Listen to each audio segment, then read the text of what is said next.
Going on, everybody? Give me a few minutes here. We'll get started. I'm gonna make some cool stuff today.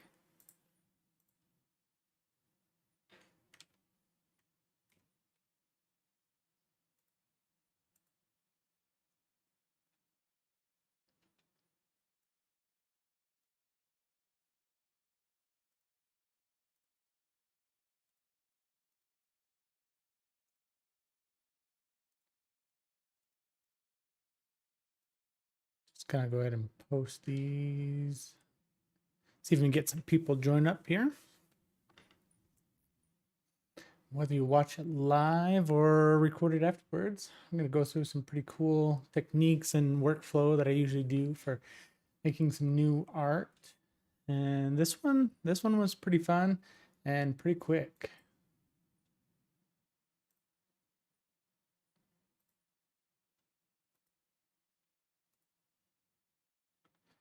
We are almost there.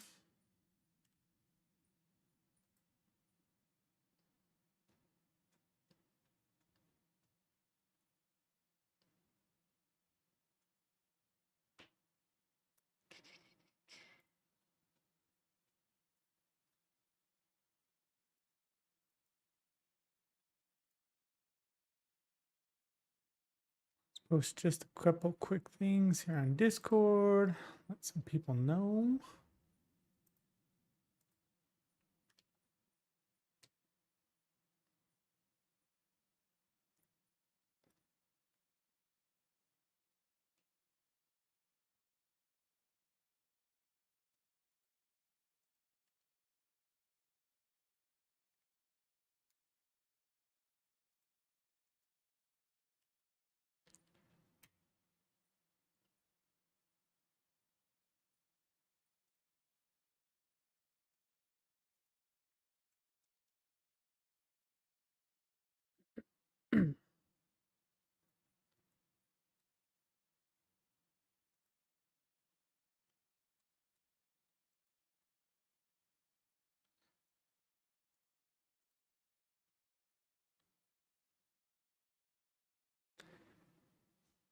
Couple more minutes here. We'll get started.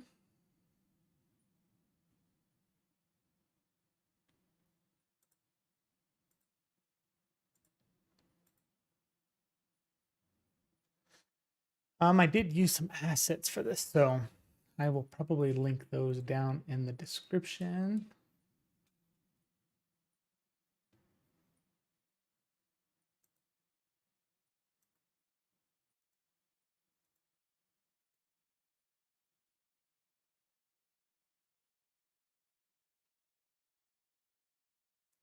Let's see.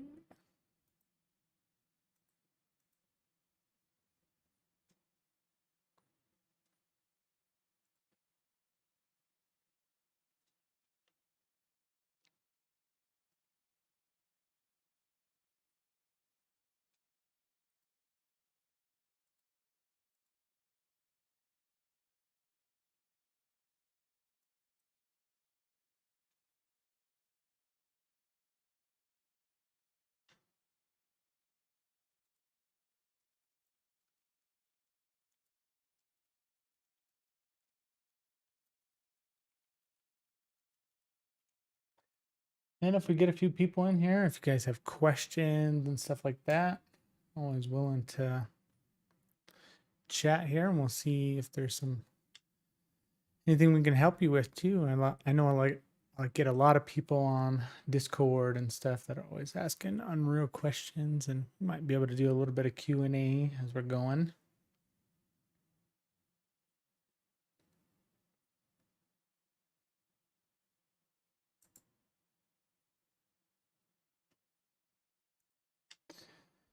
Hey John, how's it going, man?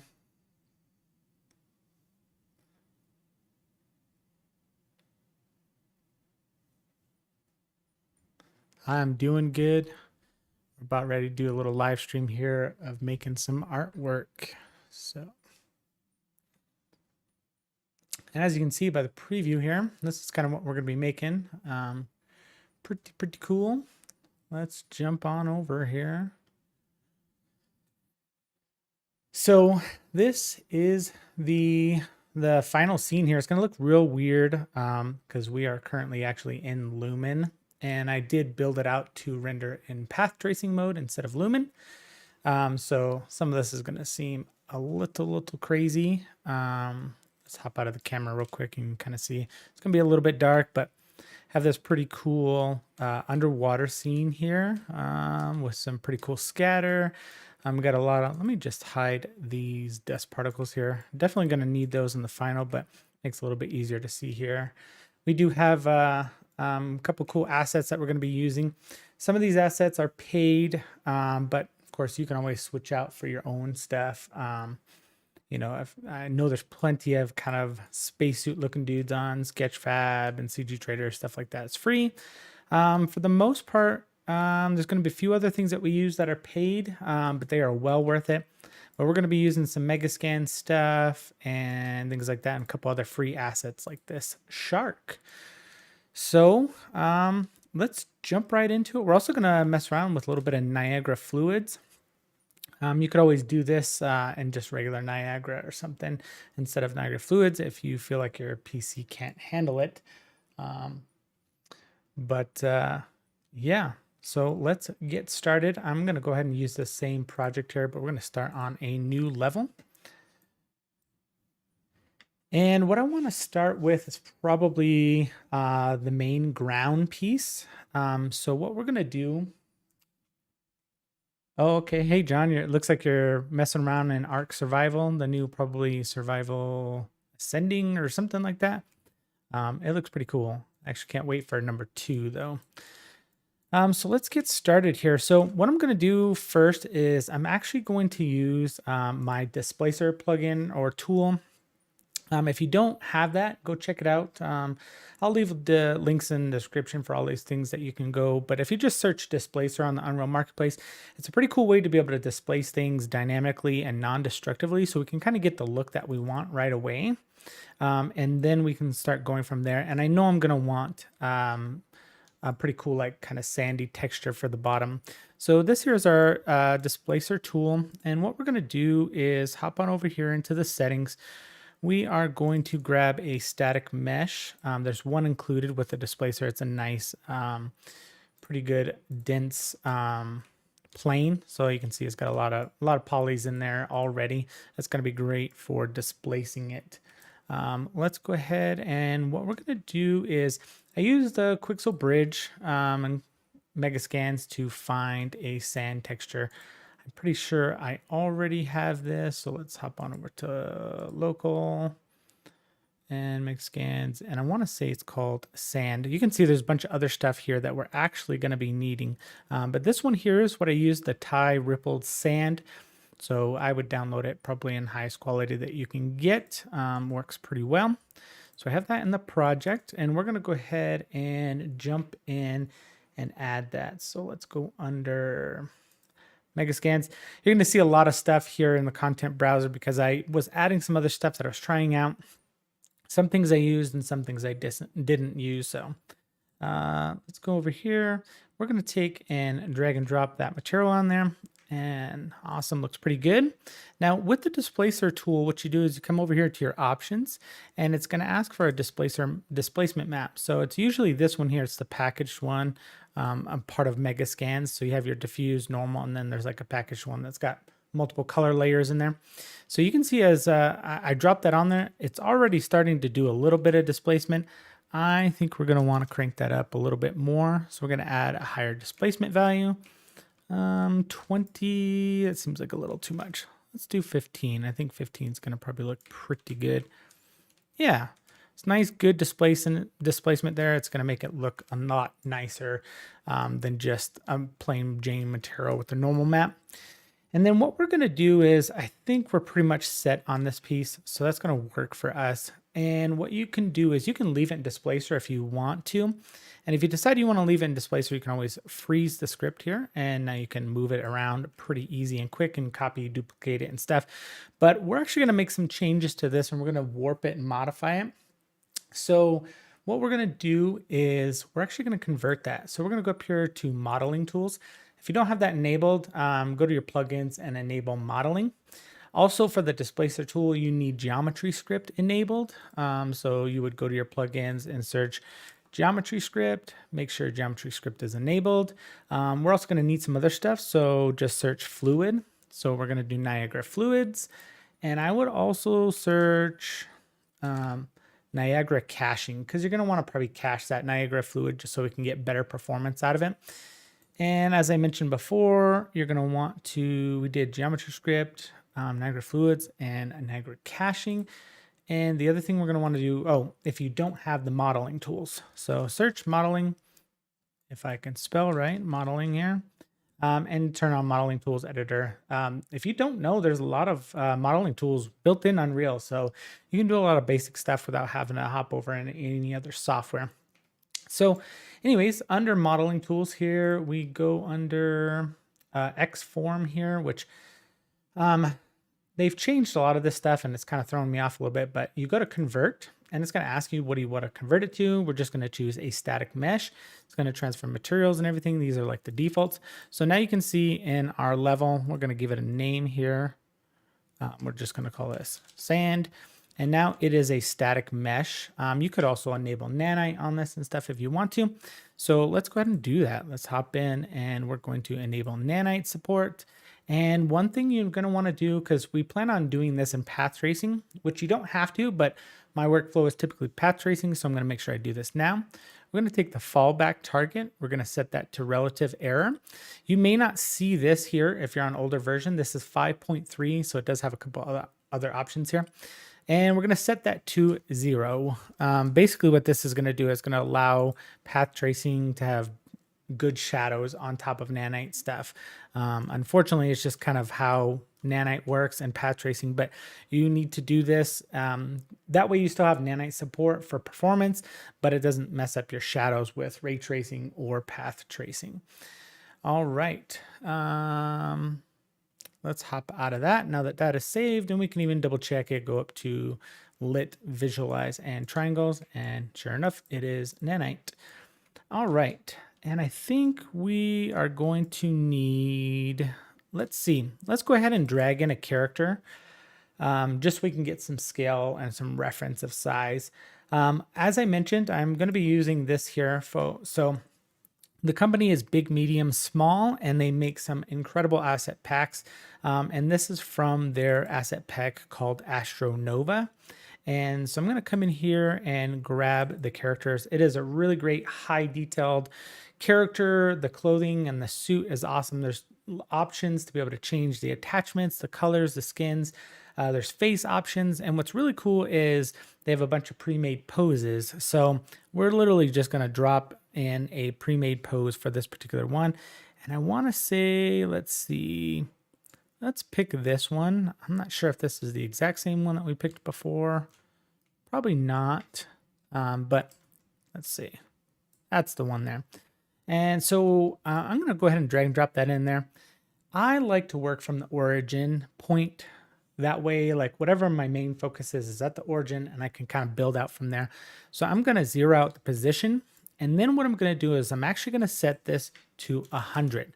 If you've ever worked on the Z-axis, if you've ever worked with path tracing, you know that sometimes when you use path tracing, it creates basically this fake plane at 0 point. And so you can't really put anything below 0. And if you put stuff close to 0, sometimes it'll still cut through. So I always try to start at least 100 or so Z-axis. So let's do that here with our plane, and we're going to set this to 100 also. I know the character is not going to be perfect, but it kind of gives us a rough idea. So I think this is probably like a 1 meter by 1 meter piece. I think we're actually going to enlarge that. We're going to make it like a 2 by 2. I think that looks pretty good, like size-wise and detail-wise. I'm going to rotate this because I like that look a little bit better, kind of going diagonal. Now what we're going to do is we are going to start duplicating these, and I'm going to go ahead and turn on snapping. I think 100 is probably going to be pretty good. If you hold Alt and drag out any direction, that creates a duplicate of what you're dragging out from, which is great. That way you're not Control C, Control V, or Control D to copy. You can just kind of do that. So I'm going to select all three of these. We're going to drag out from there, holding Alt, same thing there. So now we have a bigger piece, a bigger selection, kind of a nice size little piece of terrain here. I think for our general camera view, that's probably going to be enough. If not, we'll make some adjustments as we go, maybe scale it a little bit. So what I'm going to do is, now that I have all of these here, like, it looks pretty good as is. It's got nice displacement. It tiles fairly well, especially if your camera view is down here. You're probably not really going to see much tiling. However, I want to go a little bit extra. I want to give this some actual dimension. So I'm going to select all 9 of these pieces here. And we're going to go back to our modeling tools here again. And we're going to go to merge. And what that's going to do is going to take these and merge them all into one static mesh. We're going to create right to a new object. We can give it a name. We'll call this sand plane. And this will be put into, I believe, our generated folder. So output, input, you can leave as default. Let's press accept. And it's going to go ahead and do that and merge it in the scene anyways. So you don't have to go find it, but here it is. Now it's all merged into one nice piece, which is cool. And so what we're going to do is we're going to go back to those modeling tools. We're going to go under deform, and we're going to pick lattice. Lattice is a pretty cool way to just make some quick little deformation, like changes and stuff. And so you have how many boxes and squares, and like basically a grid creating over this object that you have. So I'm going to do, say, 10 by 10. That's going to give us like some more points. And I think we're just going to do 2 on the Z-axis. And now what we can do is I can start grabbing, say, this section here, and I can drag that. Let's actually take off snapping.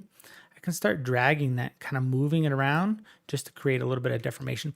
Now you see here, it's pretty like sharp lines happening here, which we don't really want. So that's under interpolation type as linear. But if we choose cubic, you'll see it gives it a little bit more of a curve. We want to start taking this and moving it and just kind of bending some of the stuff to give it some dimension. And so when you select like this, don't just select the top point. You want to select like this because it's going to get the point underneath it also. And so let's just kind of take a few of these and we're going to move them around and just kind of lift them up, pull them, tweak them a little bit. And it doesn't always look super, super great when you're doing it, but once you finally export or finalize the transformations, it'll start looking pretty good. So let's take that up and maybe move that. And we're just going to kind of, like I said, randomly move around and just make some adjustments here because we want to just give it a little bit of like shape, not just what you see, a flat plane, in the ocean. It's not just this flat plane down there. So we want to start giving it some hills. You can do some valleys. So if you wanted to take this and start going down a little bit, you could also do some valleys. That works fine also. Let's see, a couple more here. I think will be at least good enough for this piece, or at least for this tutorial here. Spent a little bit more time when I was making it before. And I'm going to grab a good chunk over here and just kind of go up pretty high. I think that'll look pretty good. Maybe one more piece here. Kind of go up with that. Okay. Yeah, that should give us at least a little bit of shape and like some terrain buildup. Works pretty good. Let's go ahead and press accept on that. Give it just a few seconds because it takes a little bit to calculate and stuff, especially on a larger mesh. But now we have a pretty nice looking little area here that's all, got some shape and size, formations to it, along with the displacement of the sand, which is really, really good. Now what we can do is we can position our guy up a little bit there, or our lady actually. Yep, our lady. And next, what we're gonna do, let's go ahead and save. Make sure you always save your save your level and everything. So water tutorial. You would hate to do a bunch of work and lose it. So We are saved. And so what I want to do now is probably start to build out the actual, hey, what's going on, Zord? Good to see you in here, man. Hope you learn something and check out some new stuff here, and maybe even follow along at some point. And you can, if you have any questions or anything, just let me know. Let's hop out of the modeling here. What we're going to do on the next part is we want to basically, I want to start doing some of the scatter. So the coral, a little bit of foliage stuff that's going on in there. And so what I use for this is called IA Scatter. It's a tool in the Unreal Marketplace.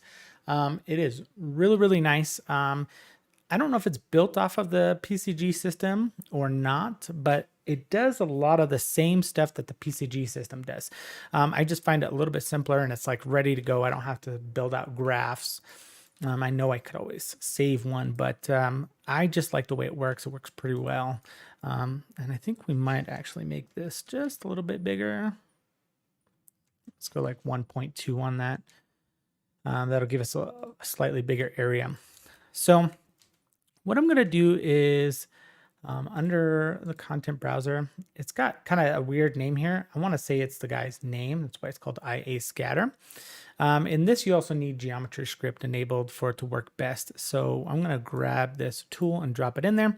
And you're going to see automatically it's going to start scattering some stuff about. I'm going to move it up just a little bit there. And it just basically does a bunch of cubes, default out the box like this. Let's go ahead and scale it down. So I'm going to scroll down here. I want to say it's probably maybe 800 by 800, something like that. Looks like it's still going a little bit off of our sand, maybe 700. Yeah, let's do 700 by 700. And I'm going to leave the height as is. We're just going to start adding some stuff here. So under the tool here, as you scroll down, has a couple different methods. And then there's also your meshes here. So you can see it's just a cube. I went ahead and I went to Quixel Bridge again. And if you search, I want to say it was coral. If you search coral, there are a couple packs. So these are the individual ones if you want just individuals. And then these are the packs. So I got both of these packs here. There's Thai Beach coral packs. There's two different ones. Download those in whatever quality you would like. And we're going to use those and add those in to our scatter here. So under the mesh section here, I'm going to go to our Meascans folder and assets. I unfortunately was stupid and I downloaded the pack along with the individuals. So I have like double them. But I want to start with this more gray coral pack, not the green mossy looking one. So I'm going to drag and drop that in there. And so now you can see already we're starting to scatter that one piece of coral. But under the mesh section here, if you click the plus button, we can add some more. I think we have 1, 2, 3, 4, 5 total. So I'm going to drop these open here. And then what we're going to do is drag in these other ones.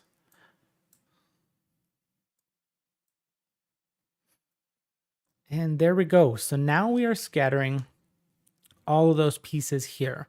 There's tons of settings in this particular like scatter plugin. So I would definitely check it out. It's well worth the price unless you really just want to build out your own PCG stuff, which you can do. PCG does have some features that this does not. However, I just like the simplicity of it. It's really good. So let's go ahead and crank this up, say 500 pieces. Actually, sorry, let's do something else first. So 100 pieces. And what we're going to do is I'm going to scroll way down here and it has what they call a clustering feature.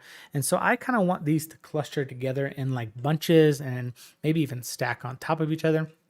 So I'm going to check on clustering. So now you can see already it starts to give us a little bit more like clustered piles and packs of them.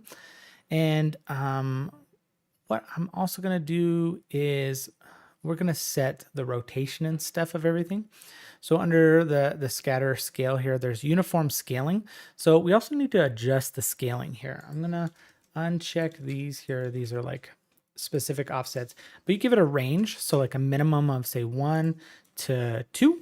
And so now we're going to start getting some bigger sizes and shapes of the same thing.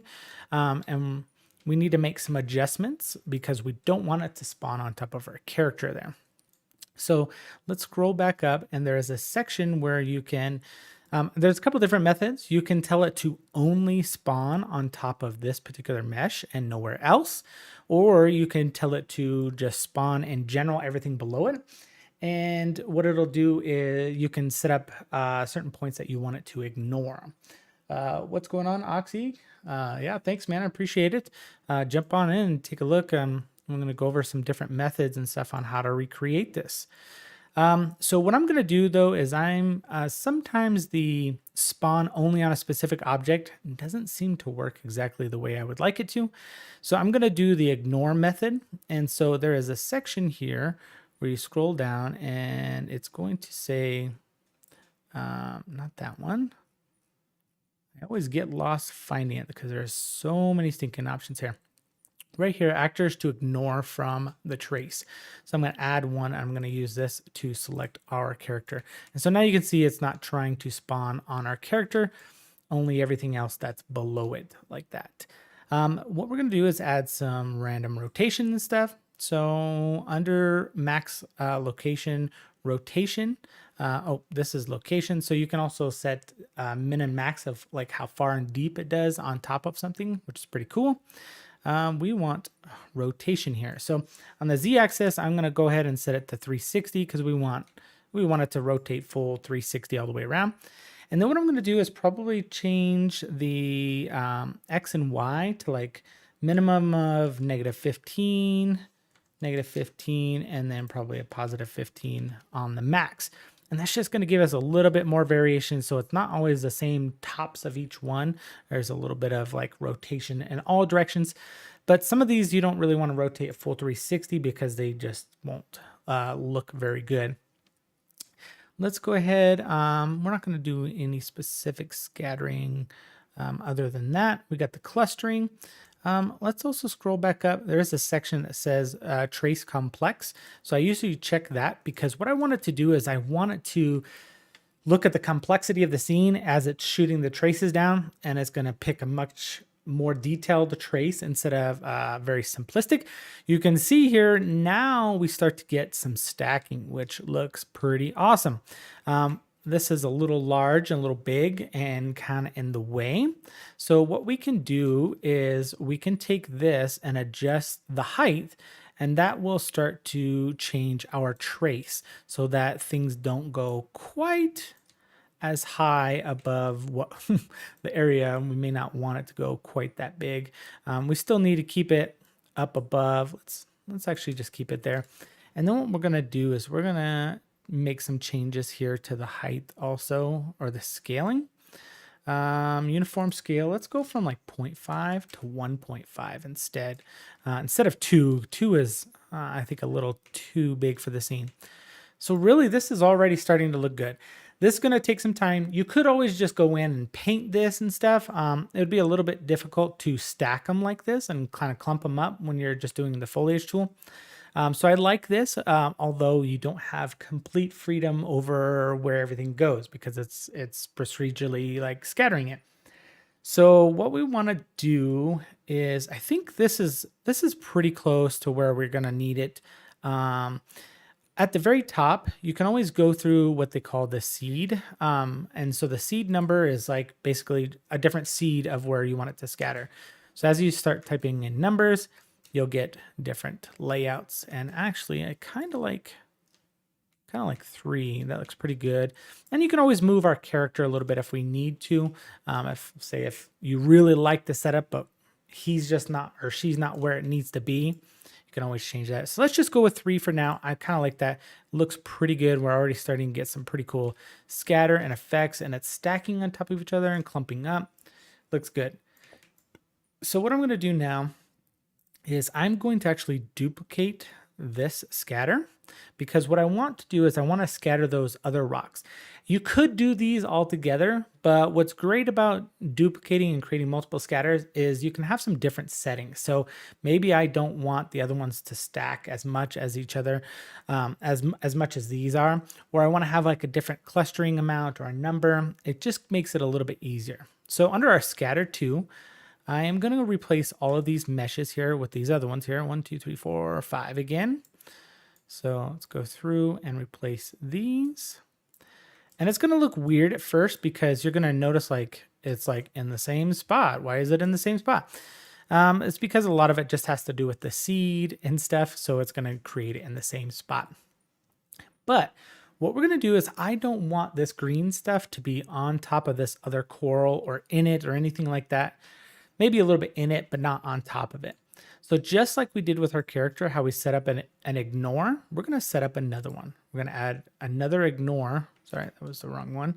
Right here, we're going to set up another ignore, and we're going to choose from our drop down here, we can choose the first scatter.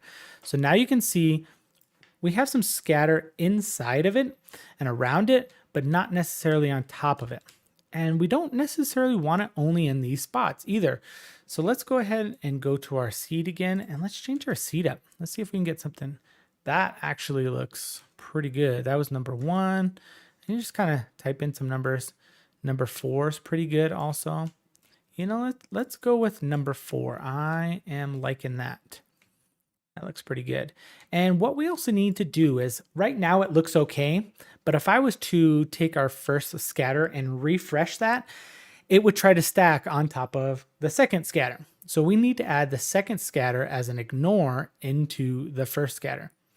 And like I said, I know this gets a little complicated and you end up adding quite a few ignores. And I know there's a feature that you can make it so it only, spawns on top of this mesh, so you don't have to worry about ignoring stuff. However, sometimes it just doesn't work the way that I would like it to work. So here we go already. So now we have 2 sets of scatter, which looks really, really good. They're clustered up kind of like they probably would be. We have the 2 different types, but they're not necessarily on top of each other. It's looking good. Let's get in there.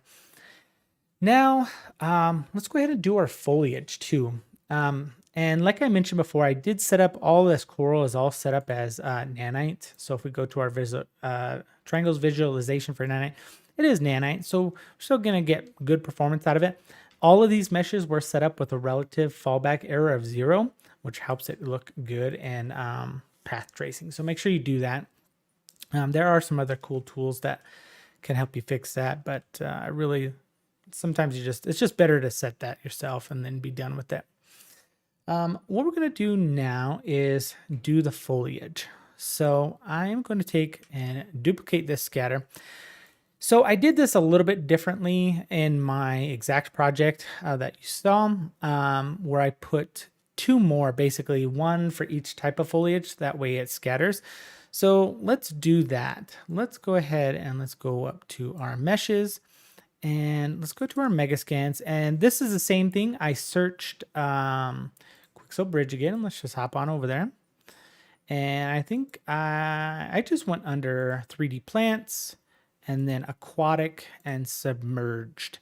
And I actually picked several of these. I think all the ones with checkboxes here, I picked all of those, but I only ended up doing 2 because I just didn't want to overload it with too much stuff. So I think I picked this ocean seaweed and this one here, this regular seaweed is what I actually used, I believe.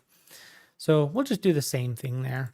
So let's go into our Meascans folder and we're going to turn off static mesh filter, go to plants. We can do a static mesh filter again so we can kind of see. Yeah, and so I did this one here. So let's just start dragging and dropping and this one in. And these actually have 1, 2, 3, 4, 5. 1, 2, 3, 4, 5. Let's just do the 5 for now. I think I missed one up here somewhere. Nope. 1, 2, 3, 4, 5. Okay, 1, 2, 3, 4, 5.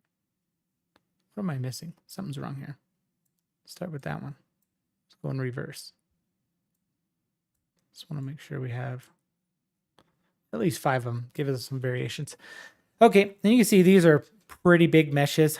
We don't want to go quite that big. So what you can do is we could just hop back on over to that scale options down here. And we're going from 0.5 to 1.5. So we could probably go from like, say 0.2 to 0.5 and see what that gives us. Yeah, that's a pretty good. Let's maybe 0.6, 0.7. 0.7 is good. I think it looks pretty good. You can always size it up. You could go a little bit larger if you want to. But for the sake of this, we're just going to do that. One thing we want to do here is we still have those random rotations in there, I think, which works pretty good. I think we're just going to leave that. You got the 360 on the z-axis, and then you also have the 15-degree on the other axis, x and y. I think that works pretty good. And so what I did with the foliage like this, I wanted it to spawn primarily on the stacks of coral. So what we're going to do is we are going to go off of the same seed, and we're going to ignore the ground plane, the sand, and we want it to only stack on top of the other stuff. So this is where things get just a little bit complicated. So because we got to set up some multiple ignores here. So let's go under scatter 1, which is our coral. And we're going to make sure we ignore the plants. We don't want that to interfere with that, because as they start to interfere with each other, you kind of get weird stacking issues. So let's set up another one there, and we're going to ignore scatter 3. And our other coral, we're going to do the same thing, set up another one and ignore scatter 3. So now we know our coral and stuff like that. None of that's going to try to stack on top of our plants. But we do want our plants to stack on top of the coral, because I feel like that's kind of where they would be coming from, not necessarily the sand. Reference might prove otherwise, but this is the look I wanted and how I wanted to do it. So let's go ahead and we're going to set up an ignore, and we're going to ignore our sand. So now you can see none of it is coming directly out of the sand. Most all of it's coming out of the rock. And this particular plant, I want to, let's do this. This plant we're going to have only come from, let's say the grayish coral, because it's kind of a grayish color. Actually, no, we'll do this one on the green, and we'll do the red red foliage from the gray stuff. So we are going to tell it to ignore scatter 1, which is our gray coral. So it's not going to spawn on there. It's only going to try to spawn on top of, whatever else is visible, which would be basically this, which is set up as not to ignore. And so you can see at the moment, it seems to be basically spawning only on top of the green coral, not the gray and white coral. So that's pretty good. But I think I want a little bit more of this. So we're going to scroll to our amount, and we're going to set like 150, maybe 200, 300. So for some reason, we are just passing right through. So what I'm going to do is, let's do this real quick, because we're going to change it anyways. This floor plane that comes in the default level, for some reason, is a pain in the butt, and certain things don't work on it. Like you can't paint foliage on top of this for whatever reason. So I almost always delete that. And then I'm going to create a different plane under here, just a standard plane. And we're going to set that to position 0. Maybe just up by like say 10 or so. Actually, let's set it to 50, because we'll get a little bit closer. And I'm going to scale this up by 50 is going to be good, because our scene is going to be real dark. And then I'll show you what I kind of did to help blend this in a little bit. Is I'm going to go back to my Meascans and my surfaces under materials, and that sand. So this is the original one that we used.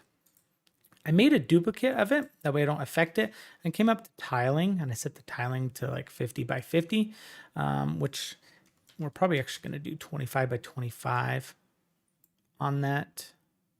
And then what I do is I use that material instance and drag and drop that in. And actually you can see even still, that's still a little bit scaled off. But what this does is it helps cast that color if we need that color underneath. And if there's any like line that you happen to see where you built and where you didn't build, at least it kind of blends in and matches it a little bit. Let's just do 10 by 10 on that. See how that looks. Yeah, that looks pretty good. So that just kind of helps, and we can even rotate it 90 degrees just so it kind of is going the same direction and stuff. But that way, if for any reason you see beyond that line of what we built and displaced, you could always.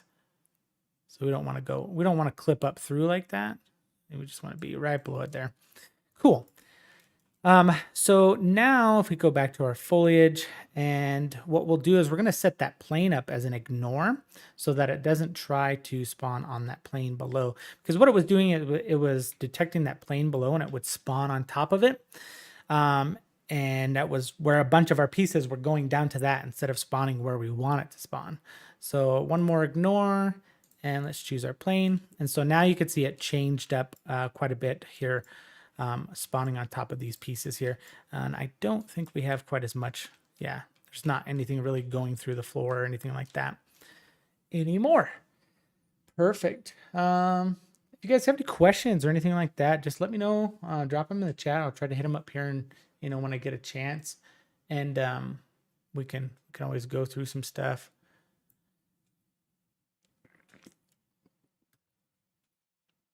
Sorry, I need to get a drink in between. So cool. I think for the most part, this foliage already looks pretty good. It is doing like some stacking. And if you didn't want it to stack, but I think the stacking of this kind of looks good because it feels like it, like, I don't know, you can see my hands, they kind of branch out on top of each other a little bit.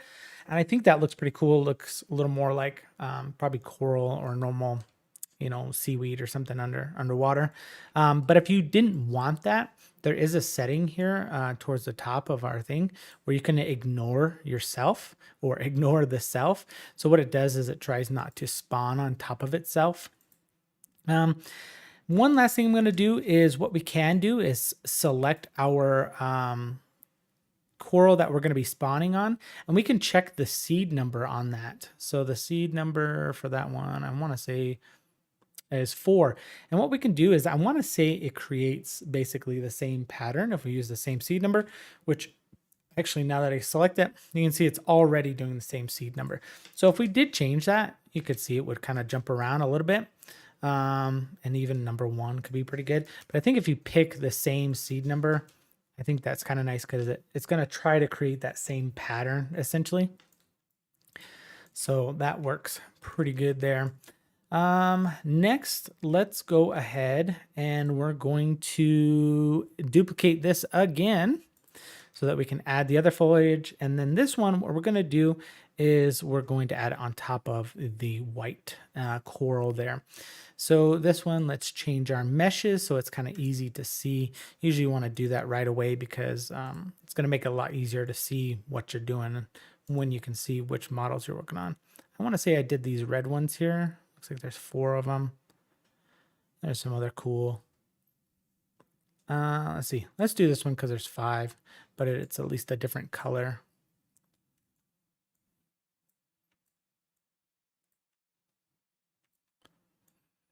Okay, so now we can see we got some red going on there. And literally we could just leave it like this if we really want to. I think that already kind of looks pretty good. It doesn't necessarily have to spawn off of here, but we're just going to kind of change this up and do some different things. What's going on, Luke? Yeah, man, I'm glad to be doing this live stream. I actually want to start doing a little more of these live streams. I think it's a great way to jump in and chat with people. I'm actually usually in Discord on the Punisher Clinton Jones Discord channel. I'm usually in there a lot, doing a lot of live streaming in there as I'm working. So I figured might as well do it on YouTube and get the video recorded, do some stuff, and at least maybe start growing the YouTube channel a little bit. Let's see. Let's jump on down to our ignores. And instead of ignoring number 1, which is already selected there, we want to actually ignore number 2. And we do need to change some of these other ones because I don't want them to spawn on other things too. So I don't want it to spawn on number 3 either. So now what we can do is it's ignoring the sand plane, the plane. I think that's pretty good. And you can see basically what the red is trying to do is it's trying to spawn on top of the white a little bit more. But I am going to crank up our number here. Let's go to like say 500. And then let's check out the seed number for our first coral or white coral. Our seed number is 3. So I think if we come back over here and we set the seed number to 3, it's going to try to match that same seed number. And that looks pretty good. It looks like it's mainly coming off of the white. I think 500 probably was a little too much on the amount. Let's take that back down to say 250, maybe 300. And then this one, I'm actually going to uncheck the, or I'm going to check the box that says ignore self. I don't want those to stack on top of each other as much. I want them to just be like single plants on top of this. So there we go. That's starting to look pretty good. Now, what we need to make sure we're doing is each one of these is ignoring each other in a sense, because we've added some new scatter systems since the first one. So the first one, we need to come in here and we're going to say we need to add several ignore pieces to that. Ignore objects, I should say. So we have the guy walking. Right now, number 1 is ignoring 2 and 3. So we need to make sure it ignores number 4. And you can see right there before I did the ignore, it refreshed and now it started to stack on top of number 4. So we got that. And what we're going to do also is I'm going to add this outer plane because I want to make sure everything stays on here, it doesn't try to go down below where it needs, shouldn't be. And see, like these guys are kind of actually clipping through a little bit there, but it's because it needs to be refreshed. So cool. Yeah, that's still looking really, really cool. That's a cool little stack right there. I like that. And you got to remember, as you use these scatter systems, they don't just automatically refresh because that would take a lot of resources and power. As you change one, make sure you refresh the other ones because they're all going to kind of reflect each other. And let's see, let's go to scatter 2, which is our green coral. We got the guy walking. We have scatter 1, scatter 3, and we also need to do scatter 4. And we're going to add that outer plane there. So that looks pretty good. Still scattered nice and well. And let's go to scatter 3. We have our walking guy. So scatter 3 is ignoring scatter 1. And looks like we have scatter 1 duplicated in there, so we could probably just delete that. So we didn't want to ignore, so scatter 3 is our green foliage on top of green rocks. So we were ignoring our scatter 1. You know what? Let's start naming stuff. That's probably good. I know sometimes you don't want to name things, but it's always good to name stuff. So I'm going to call this scat dash white coral. And number 2 is scat dash green coral. And number 3 is scat dash green weeds. We'll just call it that. And scat dash red weeds. Cool. Now we're back in here. Now we're kind of labeled. It'll help us understand what we're doing a little bit better. And I did not name that correctly. Okay, all together now.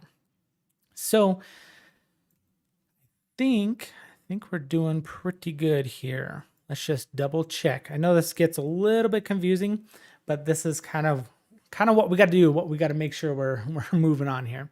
So our white coral, that's our main first coral there. It's ignoring the guy. It's not going to spawn on the green coral or the weeds, either one of them, and it's not going to spawn on this outer plane. It only spawns on the inner plane. Great. Then we have our green coral. That is not going to spawn on our guy. It does not spawn on our white coral. It won't spawn on either of our weeds or the outer plane. Perfect. And then we have our weeds. So the green weeds, we want to only spawn on the green coral. So we're ignoring the guy. We're ignoring the white coral. We're ignoring the sand plane because we don't want it to even spawn on the regular sand plane. We're ignoring the outer plane. And then we also need to ignore the other weeds. So the red weeds, because we don't want them to spawn on top of that.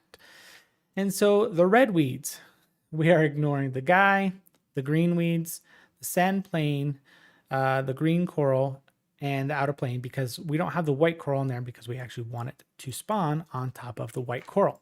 Now, if we take all of these and we select them together like that, you can scroll up and click this refresh scatter. That's just going to refresh all of them, make sure they are where they need to be, which it looks pretty good. It looks like we got green foliage coming out of green, and we are missing something. Our red is not there. So where is our red weeds? They should be scattering on top of the white coral, but it is not. Why are we not?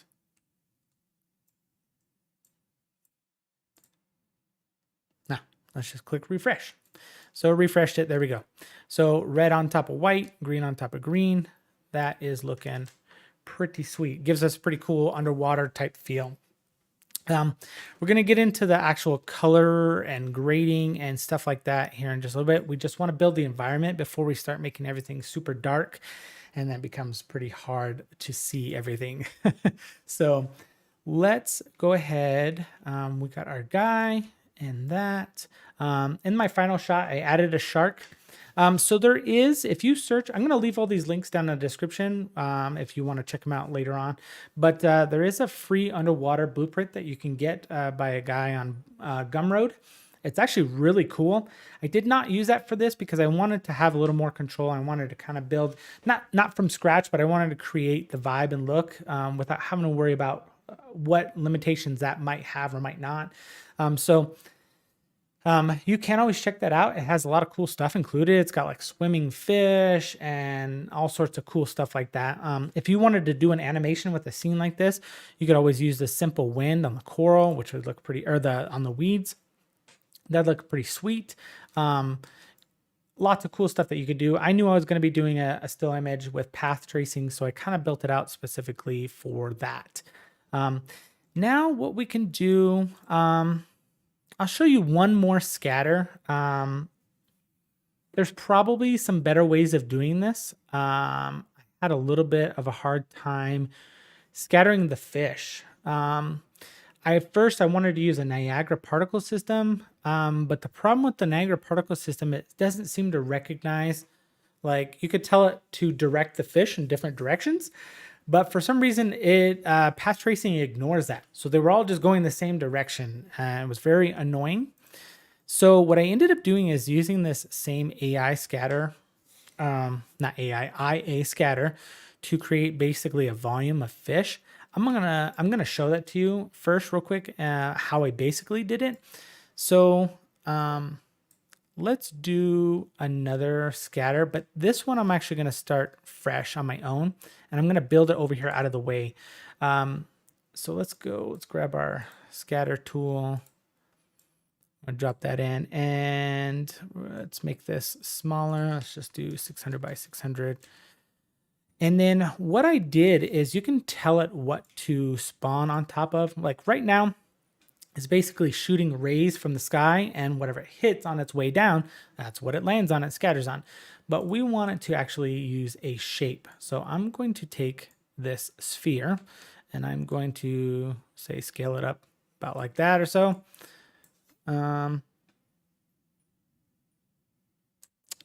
Let's do a box. I think a box is going to be a little bit easier to tell. Let's try it with a sphere. I did it with a box on my original piece, but this might actually work better. I don't know. So the sphere here, let's just kind of put that there. And then what I do is I'm going to take my scatter tool, and under the settings here, you can see under distribution method, instead of planar down, we're actually going to choose voxelization. And then what you do is you select the actual object that you want to basically voxelize and then spawn on top of it. So you scroll down to voxelization and you target that. So now what it does is it scatters on top of that object, which I think works pretty well. But we're gonna have to make some adjustments to this because it's just gonna stick around the outside of it. And we need to actually add some pieces as if it's not necessarily just on this outer sphere. So I'm sure you could grab a fish from Sketchfab or anything like that, whatever you'd like. I did have that blueprint, the underwater blueprint in this project. So I just used that particular They had some fish included there, a couple static meshes. Let me go to, I think it's underwater. Let's do static mesh. Yeah, and see, even that blueprint comes with some coral and weeds. I didn't think that the quality was super nice on those, which it actually does include some Megascan stuff. Where is our fish? I think it's under a fish category. Fish. And I just chose, whatever fish they had here. There's a couple different type. Let's do this black fish. And we need to scroll back all the way up here and put that into our mesh. So now you can see we have little fish on there. We need to make them quite a bit bigger though. So let's scroll down to our random scale. And we know we want them to be at least a minimum of 1, but that might not even be enough. Let's go to like 3. Let's go from 3 to 4. And then we're going to turn off these other directional ones here. And then we also need to set a rotation. So let's go to our rotation, maximum of 360, because we want them kind of going in different directions. It's not going to look like a proper school of fish by any means, but I think it's going to give us the effect that we need. Let's set our min and max to like say -15. You got to be careful with this one because otherwise it'll kind of make the fish look like they're swimming like straight down and stuff, which maybe they do, but I feel like they just kind of slowly taper down, not just straight up and down. And they probably stay, I think if I was looking at you, I don't know if they do a whole lot of this, but you could always adjust that a little bit. I think that is starting to look pretty good. So what we're going to do is obviously we need to be able to see this a little bit easier. So I'm going to crank up the amount to say 300 on the fish, just because we need more. And then on the sphere, we need to change the material. So let me show you the material. I just created basically a blank material. I called it blank. Let me open it up here real quick. So I changed the mode from opaque to masked, and then you just literally use a scalar parameter, and you just press S and then drag that off and put it into opacity mask at 0, and that basically creates a blank material. Because we need the object there. The object has to be there for it to actually work correctly. But we need to hide it because we don't want to see it in our scene. So if you set it up as an opacity mask with a 0, it shouldn't cause any shadows or highlights. And then I just take that material and I drag and drop. So now you can see we basically have this kind of strange looking sphere of fish. And like I said, we might go with a box because you don't want to waste a bunch just going under the floor. Let's do that real quick. So I'm going to undo this sphere. It's going to say, well, let's add our box first. So shape, cube. Okay. And then we can, let's go to our scatter, and then we're just going to switch it to the box. So instead of the sphere, we're going to select our cube. I can delete that. And you can see like, as I size the box and stuff, it's not going to change the actual, blueprint, the scatter, because, it needs to be a refresh. But let's set it to say like that. And then let's pick our scatter, which we need to call, let's rename this scat-fish. And so now it's been refreshed because we went in there, and let's take our material, drag and drop that. So now we got scattered fish more like this. Looks a little bit better. And like I said, there's probably some other ways to do this, but this is just how I did it. And it worked okay for what it was. The fish wasn't the major focus of this. So what we need to do is we need to scatter the location. So with the scatter of the fish selected, we're going to change the location a little bit because we don't want them just on the outside. You can see there's like a line of them and a line of them. So if we go into the location and we set the minimum to say like -300, you'll see they kind of shifted over, right?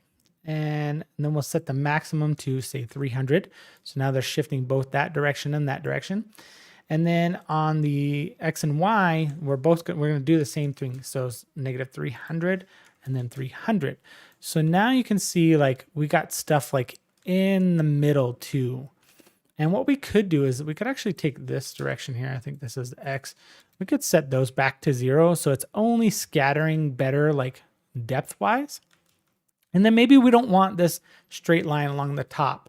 So on your Z axis, maybe go 100 and 100 on that. What's going on, Colin? Good evening from England. Yes, it is afternoon here, about 12:30 in the afternoon here in America and in New Mexico. So welcome. Good morning, good evening, good night, all of you all. So this looks pretty good, pretty good there, like a decent scatter. We're just going to go ahead and go with that. And what we need to do is we're going to select our cube here, and we're just going to call this fish cube. And so now we can take this and I'm just going to center out the position because we know most everything's at our origin here. And if we come up here and I'm going to reset our material real quick just so we can kind of get a rough idea. Boom, like that. And you can always size this a little bit if you want to, but I think for our camera view, that'll work. That's going to work pretty good. And then let's add our blank material back to it. And then let's select our fish and refresh the scatter. This one's cool because the scatter thing can be off to the side. It doesn't have to be positioned next to it. You're telling it goes to that target, so it just kind of goes to that target. So there we go. Now we have some pretty cool fish scatter. And we might actually take our fish cube and just kind of move it down a little bit and refresh that again. So they're a little bit closer down like that. Cool. So that's a pretty easy way to do it. Now we added another element to this. So we need to make sure that we set up some ignore functions. So the fish is only going to spawn on that sphere. So we don't have to tell that to ignore anything. However, we got to go to all our original ones here and set up ignores for the fish because we don't want them to, you know, a piece of coral spawn on top of a fish. So come down to our ignores. Let's add one, and we are going to add our scat fish. And this one more, add our scat fish. And here, add another one. And our last coral, scatfish. Okay. And like I said, because it's procedural, you do need to like double check and make sure, because as stuff changes, sometimes it might try to spawn on top of something else. So that's one of the things. And this tool actually just has a way to like bake it out. So if you wanted to not have any more adjustments and not procedurally change it anymore, you can actually bake it out as a static mesh, which works great. That way your scene is set and you don't ever have to worry about it changing again after that. But I don't want to do that quite yet because I feel like, you know, there might be a point when we end up changing some stuff. So I'd like to just kind of keep this still a little bit dynamic. And you can see, okay, we have some other issues here. Why are some of our plants going all over the place? Now, when I first did this scene, I had this same issue and it drove me crazy. Couldn't figure out what's going on. Well, I was stupid. We added a cube in here, but it's invisible, so I didn't see the cube.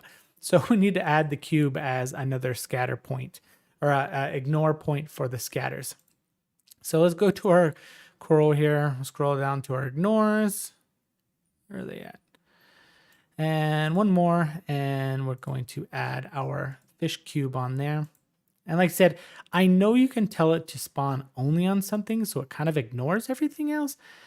But I don't know why it hasn't worked very well for me. And I know they did a recent update, so maybe it works better. But I'm just doing it the way I know, if that makes sense. All right, so now that we've done everything again and ignored the cube, let's set all of our stuff and just refresh it. So I'll come back up here. Come on. Refresh the fish, refresh the coral, the weeds, and the coral. Okay, cool. Everything looks like it's not just randomly floating. This one's actually just stacked on top of that one is what it is. But things aren't just randomly floating now, which looks pretty good. And I think it's still our same scatter that we had from the beginning. PC specs. I have a Ryzen 7 5950 or Ryzen 5. Ryzen 5 5950X. I have a Ryzen 5 5950X. And I have a Zotac 4090. The 4090 obviously helps a lot on Unreal Engine, mainly graphics oriented. Those are the two primary things. Lots of hard drive space because Unreal takes up everything that you have. It takes it all.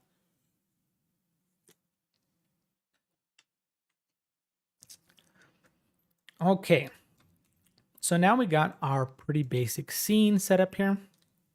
I'm not going to add the shark. That's something super easy. You can always do. I don't know. You guys let me know. What do you think? Should I add the shark or not? Yeah, the 5950X is great processor. It works really well. And a 3090 is great too. That's what I was using for the beginning of my Unreal journey was a 3090, and it got me by just fine. The 4090 is definitely a big step up though over the 3090. I have an actual comparison video on my channel. If you search for it, and it compares the two in Unreal Engine, and it's literally double the performance from a 3090 to a 4090. Twice the frame rates of in editor, twice the frame rates when you're doing simulations and hair, and it's twice as fast when doing path tracing. It's pretty nuts. Works really good. So definitely check it out. Somebody said let's add the shark, so let's just do that. I don't remember where it's at, but let me just search shark here. There's a couple different ones that came in the pack. I think this one was actual skeletal mesh, so you could it's actually rigged a little bit and you could move it and stuff. But I had a couple different sharks here, but some of these didn't, I don't know, they were just really small and not like super detailed. These are ones that are just included in a couple different packs of stuff. So I'm pretty sure this is the one I used here. Like I said, still not super nice or super detailed. I feel like you could probably find something on Sketchfab a little bit better. I think that's a pretty good shark. I just kind of tossed him over here in the background, and we'll probably move him around a little bit here. Once we start doing the scene, I'm going to just set him outside of our scatter for now, because otherwise we're going to have to start setting me up as an ignore for everything. Yeah, baby shark, do. No. Yeah, definitely watch that video. It's if you have the funds for a 4090, I know it's expensive. It just is. But if you need that performance, you plan on using it for work or professional stuff, it's well worth it. It's great, especially if anything less than a 3090. It's still going to be a great jump. And I had a regular 3090, not a Ti, but the Ti might be a little bit faster, but it still has the same amount of RAM. But it's hard to tell. I don't know. The 4090's got basically the same amount of VRAM. So, but anyways, I'm going to grab these things here. I just want to get them out of our view so that we're not worried about them. And I did all of this pretty much with our daylight system that comes in the blank level, ready to go, just so it's easier to kind of start building stuff, and you don't have to worry about working in a dark environment, which unfortunately I kind of set up the dark environment on mine early on. So I had to keep like turning a light on and on so I could work a little bit easier. Let's see, what else I think that's pretty much it for the full environment part. What we can do now, actually, no, we have some stuff we need to add. So I'm not going to create these. There's lots of great tutorials out there, but I'll show you them. But I used a couple different Niagara systems. So one of them that I did, and these I did make. So this is the first one here. I'm going to drag this into the scene and just kind of center it out. Let's bring it up just a little bit. So this one you'll see is just spawning a bunch of little particles. And what I wanted to do is I wanted to use this as basically like dust and debris like floating around in the water. So you could actually animate these too, which would be awesome if you're going to do like an animation. Let's hop in here. I'm going to make this full screen here real quick. Super, super simple Niagara particle. I basically just went in, right click, new Niagara system. And we're going to do it from selected emitters and press next. And then this one is called hanging particles right here. So you just start with that and then you just start tweaking some stuff. The hanging particles is pretty good to start with. And you can come in here, basically I have it spawn about 1,500 of those little particles all around. You can set like the lifetime. I just set the lifetime really high just so that it wouldn't really change very much. And then I set the sprite size. So I gave it a pretty small because I want little tiny pieces and then some bigger pieces of kind of floating around. So from 0.1 to 3, a random shape or sizes. I just kept it round because I think most of it's going to look round or be blurred out anyways. Under shape location, that's basically the volume that we're spawning it inside of. So I chose a box for that and I set the volume size of where those are going to spawn. Super, super simple there. This one actually comes with a wind force that actually makes it move and float around. I wasn't doing an animation, so I don't want it moving. So I unchecked the wind force and the aerodynamic drag. And then that was basically about it. I went in and I set up my own material. Cause instead of just using the standard sprite material, I did something a little bit different here. It's a little bit similar. So this has the sprite material that, or this part that kind of makes a fuzzy outside border. This is part of it here that creates that. This is in the normal like default engine sprite render, but then I changed a little bit here. I changed this to actually a translucent instead of an additive because it was on additive, but I set it to a translucent because I wanted it to be kind of see-through. But then I could set basically this creates like a fuzzy or a soft circle, and then this is controlling the overall translucency. I wanted it to be pretty translucent. There isn't a emissive value here, but I ended up taking that off because I know I wanted areas that were just super, super dark. And I didn't really want this to be glowing. I just wanted it to be picked up from the different light, from our overhead light and from the lights on the character. And then I gave it a base color of actual white because I knew I wanted most of it to be white. Some of the particles do look black because it's still like being default lit, and still gonna get and cast shadows. So, but that was pretty much that. So I'm gonna not leave this in here because it's a lot and it's very annoying to kind of look at in here. But you can see like this would be pretty cool. It gives that kind of underwater particles in your camera kind of shot. It looks really nice.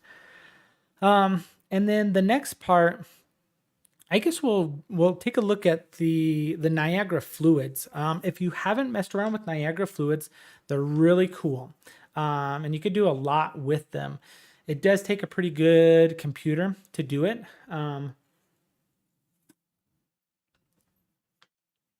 So if you don't have a decent computer, this part would be a little bit difficult to do.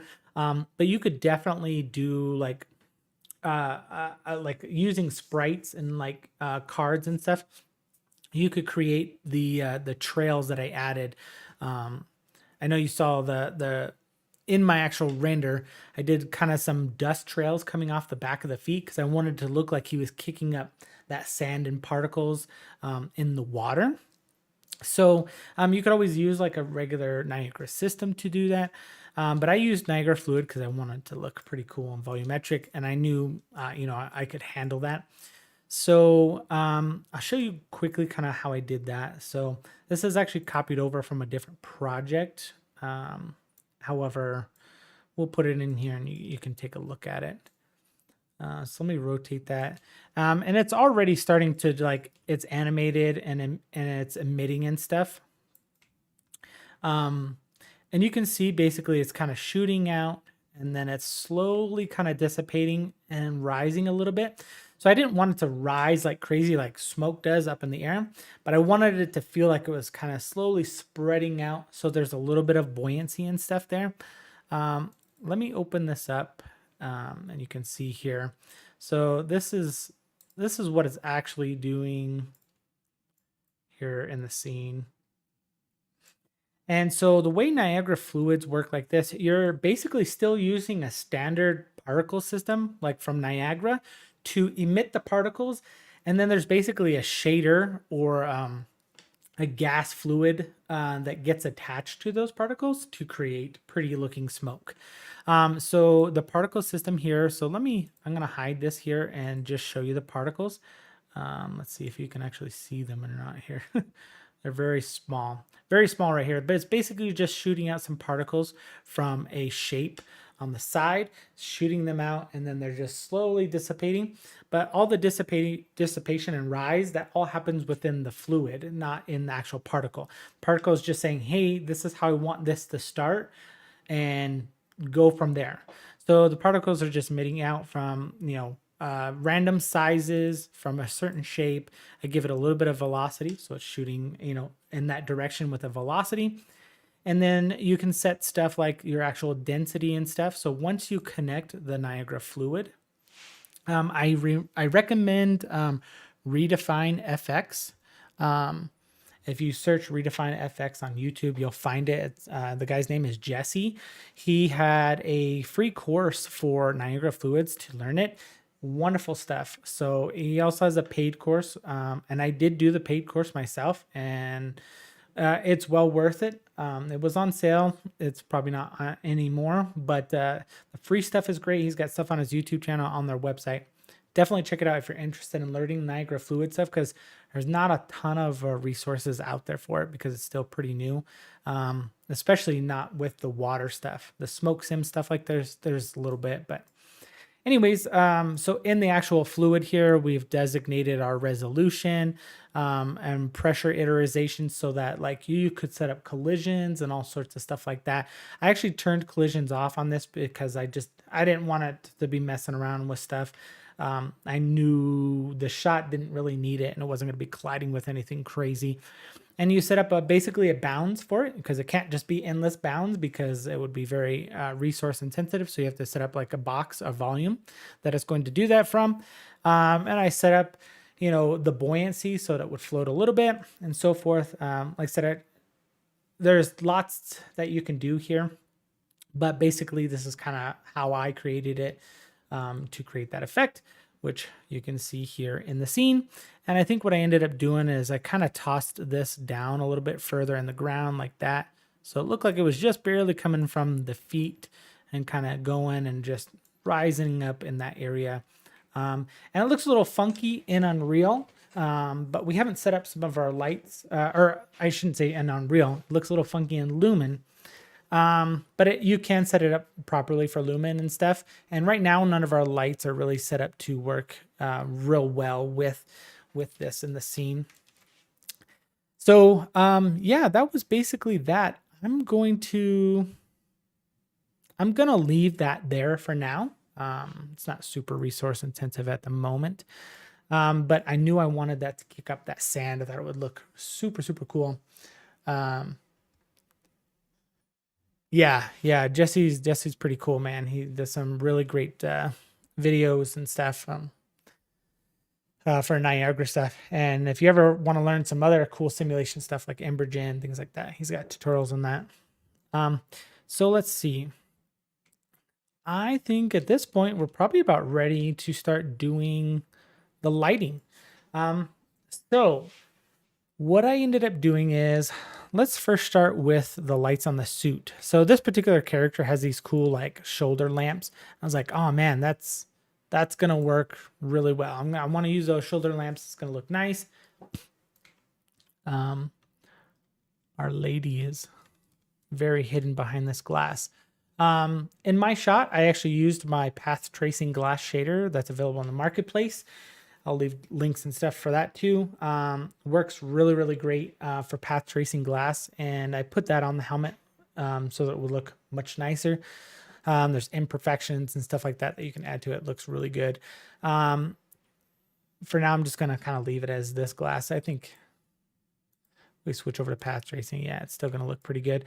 You'll notice that the path tracer is not calculating. It's not doing its thing. It's because we have stuff moving in our scene, that causes it. And sometimes, even if you don't have anything moving in your scene, if you have other things open, such as Niagara systems that are moving, even though they're in different windows, that can cause stuff to not render. And as you can see, that's exactly what it was doing. It was causing it to not render or perform samples on the path tracer. So yeah, anyways, a good little tip for you there. If it seems like your path tracer won't stop, it just kind of sits there and stays grainy, is because either you have something moving in your scene or possibly moving in another window. Things need to be static and sitting still. This works okay because Niagara fluids works a little bit differently. And another quick little note, I'll leave a couple console variables in the description too. If you want to be able to see Niagara fluids inside of path tracing, you have to enable that in a console command. Otherwise, you won't see it in path tracing, and which is very intensive. So just be careful with that. Yeah, you want to make sure you don't bog it down or just crash. So let's make sure we're all saved. Speaking of which, okay. So anyways, shoulder lights here. Basically what I did is I just went and I created a simple rec light. Let's just kind of get it in here.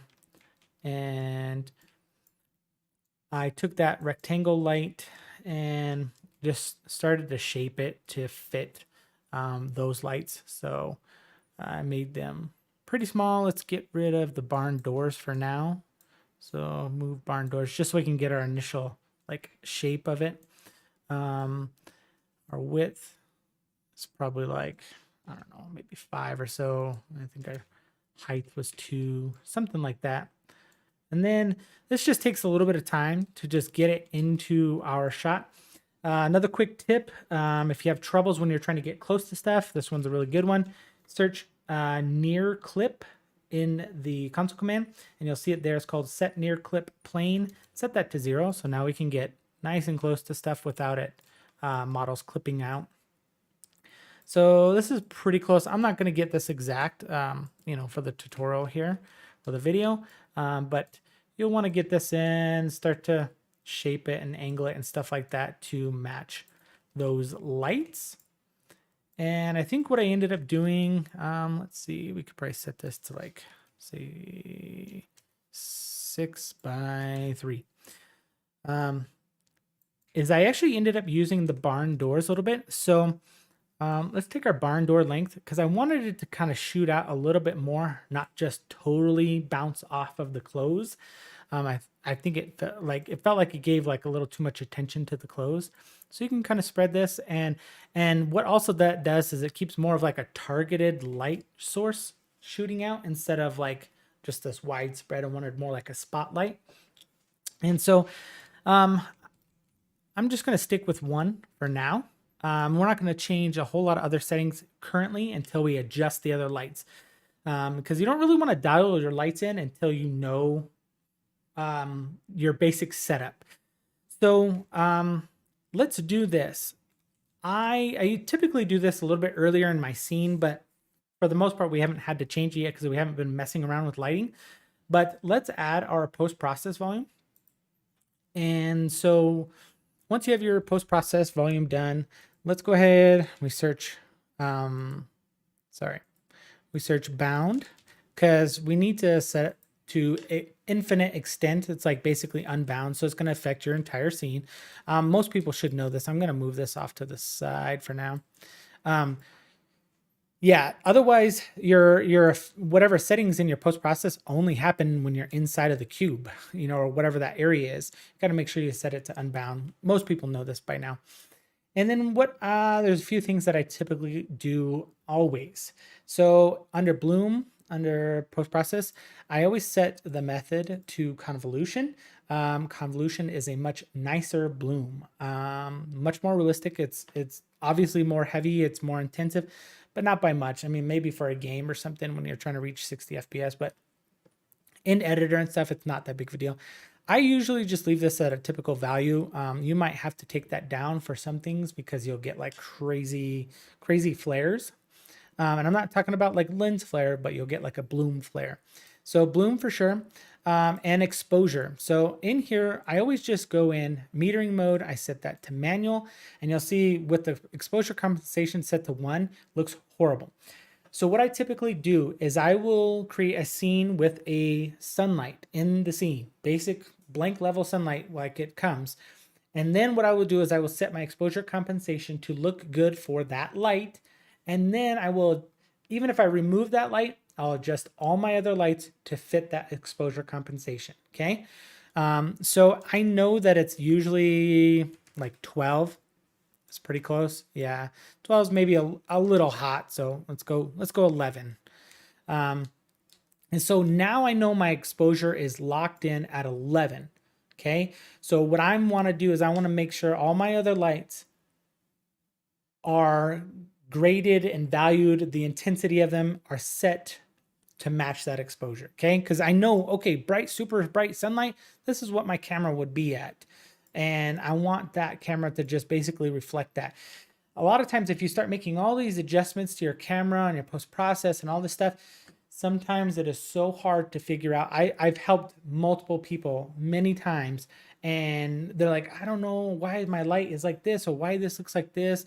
And I see their exposure compensations either cranked up through the roof or all the way through the floor, or their sunlight is set to like 10 million instead of like 10. You know what I mean? Like, start simple, start from the beginning, and just keep it from there. That way, everything you know that you create from there matches into that environment. Okay, just my tips there. So now that we have that, we're not going to do anything else in here for the most part. I will search path because I know we're going to want some path tracing options in here. So search path. I'm going to set the samples to like 1,000, and basically this only reflects the samples in the viewport, not when you render. You set that later.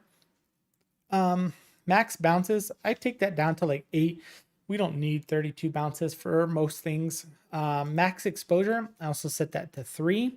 I've heard that this can help eliminate a lot of like sprites that you get when you do path tracing renders, because it basically limits that overall exposure. It seems to help from what I've seen. I always turn on reference depth of field, and you can do the denoiser for now while you're working if you really want that, but make sure you uncheck this when it's time to render. Don't use the denoiser. With path tracing, it's just better to just give it more samples. I know it takes longer, but it's path tracing. You're already taking a long time anyways. Don't let it do the denoiser in Unreal. It's very destructive, and there's no way to get it. Like, you can't undo it in your render. You know, you have to re-render. So I'm just going to uncheck that. So typically on a path tracing render, I would say you would turn on reference atmosphere. Okay, I'm not going to do that. Don't do that if you're going to be doing Niagara fluids with path tracing. There is some sort of bug that causes it to just crash. So if you turn on reference atmosphere with Niagara fluids with path tracing support, it'll just crash. So unfortunately, it works okay for this scene because we're going to be underwater. I don't need to reference the atmosphere, which typically is like your skylight and everything. You want that to be referenced with path tracing. So don't turn that on. You can leave all these other options down here. They're all on by default and so forth. Okay, so that is our path tracing. Got about another hour or so here, but we're almost done. We're getting pretty close here. So that is our post-process volume. Now what we can do is we can start to delete some stuff here. But before I do that, let's go to our exponential height fog. And we know we want volumetric fog because we want volumetrics. This is how we're going to achieve the underwater look and feel. Basically, underwater is just super thick water that, you know, basically we're going to make that using fog. We want our lights to scatter through that. We want our lights to shoot through that. And that's going to give us that depth of feeling like we're underwater. So search volumetric and make sure you turn on volumetric fog. And for my scene, I want to say I did fog density of like 1. Because we know we want it pretty thick. We don't want to be able to see very far. Like, that's going to be pretty good. Another tip is if you're going to do volumetric fog with path tracing, volumetric fog comes in at a location. You can see it's got a location here. When you do it with path tracing, you need to set that to 0. It cannot be in that stock position. It will not. Path tracing is very specifically based on the location of the fog, the actual fog element. So you need to move that. So set it to 0. That's going to work the best because that's going to put it right in our scene here. So now you can see like our rec light already is starting to look kind of cool, like shooting through the fog. Lumen just is lumen. Okay, so be aware that some of this stuff is not going to look as good. There's lots of settings and stuff that you can do in Lumen to change it. I unfortunately don't know a lot of those because I don't really do much Lumen.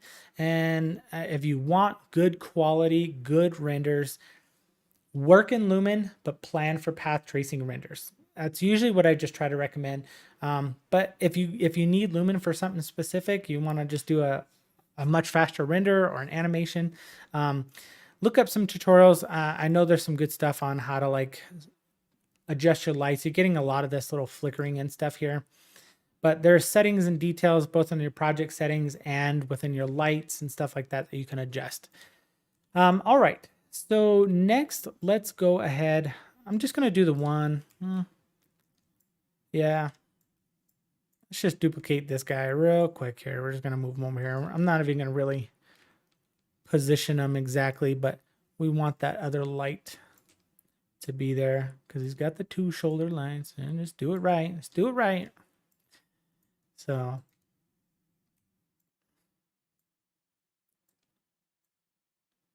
okay, there we go. So now we have both of the lights. That's going to give us pretty good light scatter and stuff.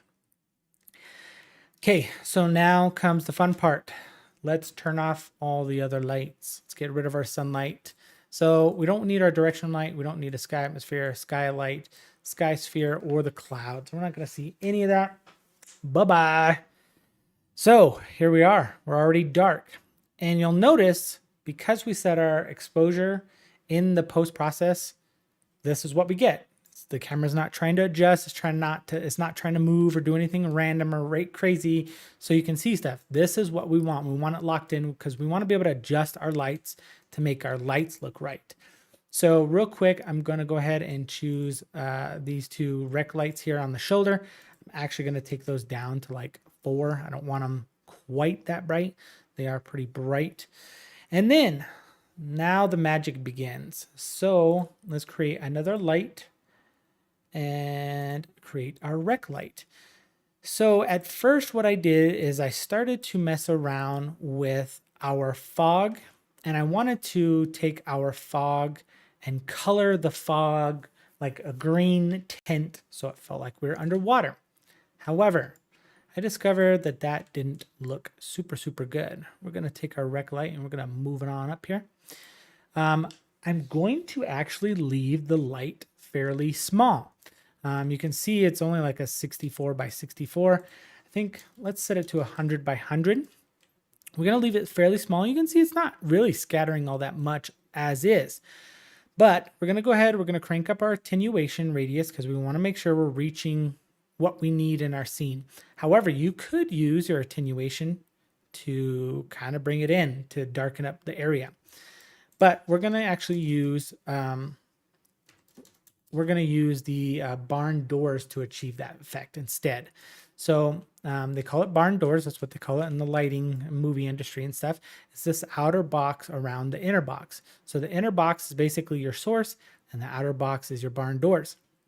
So if we take this barn door and we start to move the angle, you can see that starts to close up our light. Starts to, instead of letting the light just go completely wide, starts to bring it in and shoot it a little more directional. You could use a spotlight for this, but I felt this one was a lot softer and worked pretty well. And then what I'm going to do is take the barn door length. I'm going to start taking that down until we are casting where I want to cast. And I think for the most part, that's looking good now. We'll have to create a camera here and hop in and see what we got. But These already come with volumetric scattering on them already when you add a light, but there is one other thing that we want to do for volumetric scattering. Since we're using a Niagara fluid system here, we need to come to our light and we're going to search cast. And we want to turn on cast volumetric shadow. And you'll notice now this down here is actually being like there's a proper shadow being cast from that light since our light source is coming from above. So that's how we want that. We could do it on our shoulder lights here, I suppose, also just to make sure in case there's any bounce coming back that it's casting properly on that, but they're kind of going a different direction, so it doesn't really matter. And then you'll notice, okay, so we don't really feel like we're underwater yet. And so as I mentioned before, what I did, I was going under the exponential height fog and I was trying to like color the scattering color and stuff like that. It was a waste of time. The easiest and simplest way is to basically take our top rec light, which we're using this as kind of a sunlight, even though we're pretty deep in the water. If you look at any movies, anything like that, almost everything has some sort of sunlight top down cast of light in the water. So we're going to take that and we're going to go to our watercolor. So I have a color already preset here. This is actually a fun little tip in case you did not know this. Say you find a color that you really like, right? Say this red. And if you want to save it later, you can literally just take this and drag it up into this little section here and it creates a little bookmark. What's going on, Under? How are you, man? We're just having some fun here recreating this scene in Unreal, kind of giving some tips and tricks and general workflow.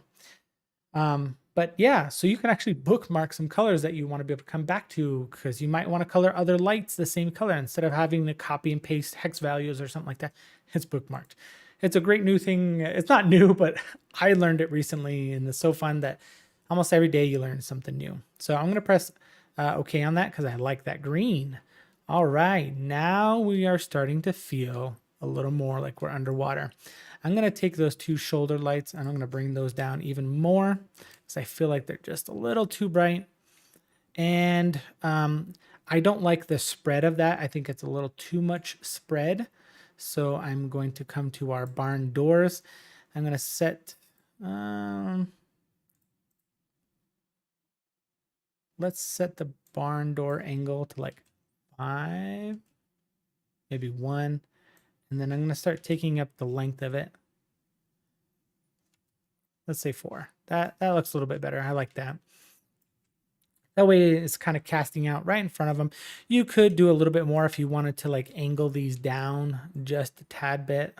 You know, I know it's not properly coming off of those the shoulder lights, but you know, art direct it, use it, do it however you want to. They also have like a helmet one on here, which is cool, but you may not want to have it on the helmet. You know, like I ended up turning off the light on my helmet because actually no, I changed helmet. This is pretty cool. So this is that pack. It's the Astronova pack from Big, Medium, Small. It's basically in Blueprint. So you have lots of options for changing the faces right inside the Blueprint. So this is a pretty good example. This is the pilot helmet, which looks pretty cool. I actually ended up choosing the sci-fi helmet, which didn't have that light on there. It has like this other upper light here, kind of a nice little rim light. And then of course it has like lights inside of the helmet and stuff too, which is pretty cool. Helps light up the face. That way you get to see the face a little bit. Let's see. So yeah, now we're starting to look pretty good here. I want to say what I did is I took our above light.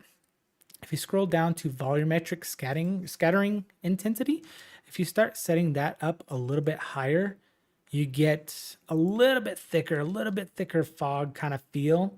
And it also does pretty cool on our Niagara fluid here. That starts to look super, super cool, man. I don't know about you guys, but I think this already looks really cool. It gives a total underwater vibe, even though we're like not even close. You know, it's just basically using some volumetrics from lighting. Here's our shark. Let's bring our shark in real quick. And we want him to just kind of, I don't know, just be barely visible. One thing I actually wish I would have changed a little bit in my scene is the highlights. I know most of you guys probably watch Corridor Digital.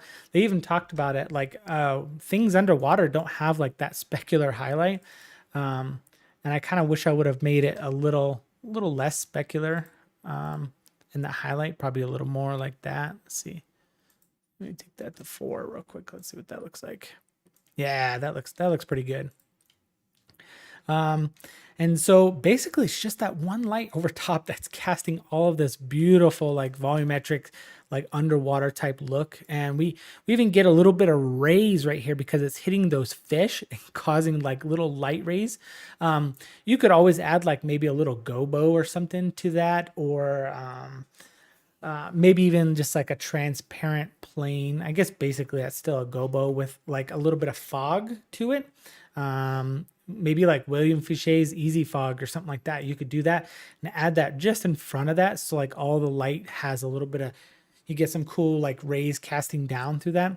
But I knew for mine, I wanted it to feel a little more like it's super deep, not so close to the top. So I feel like you probably wouldn't get as much of those rays in there.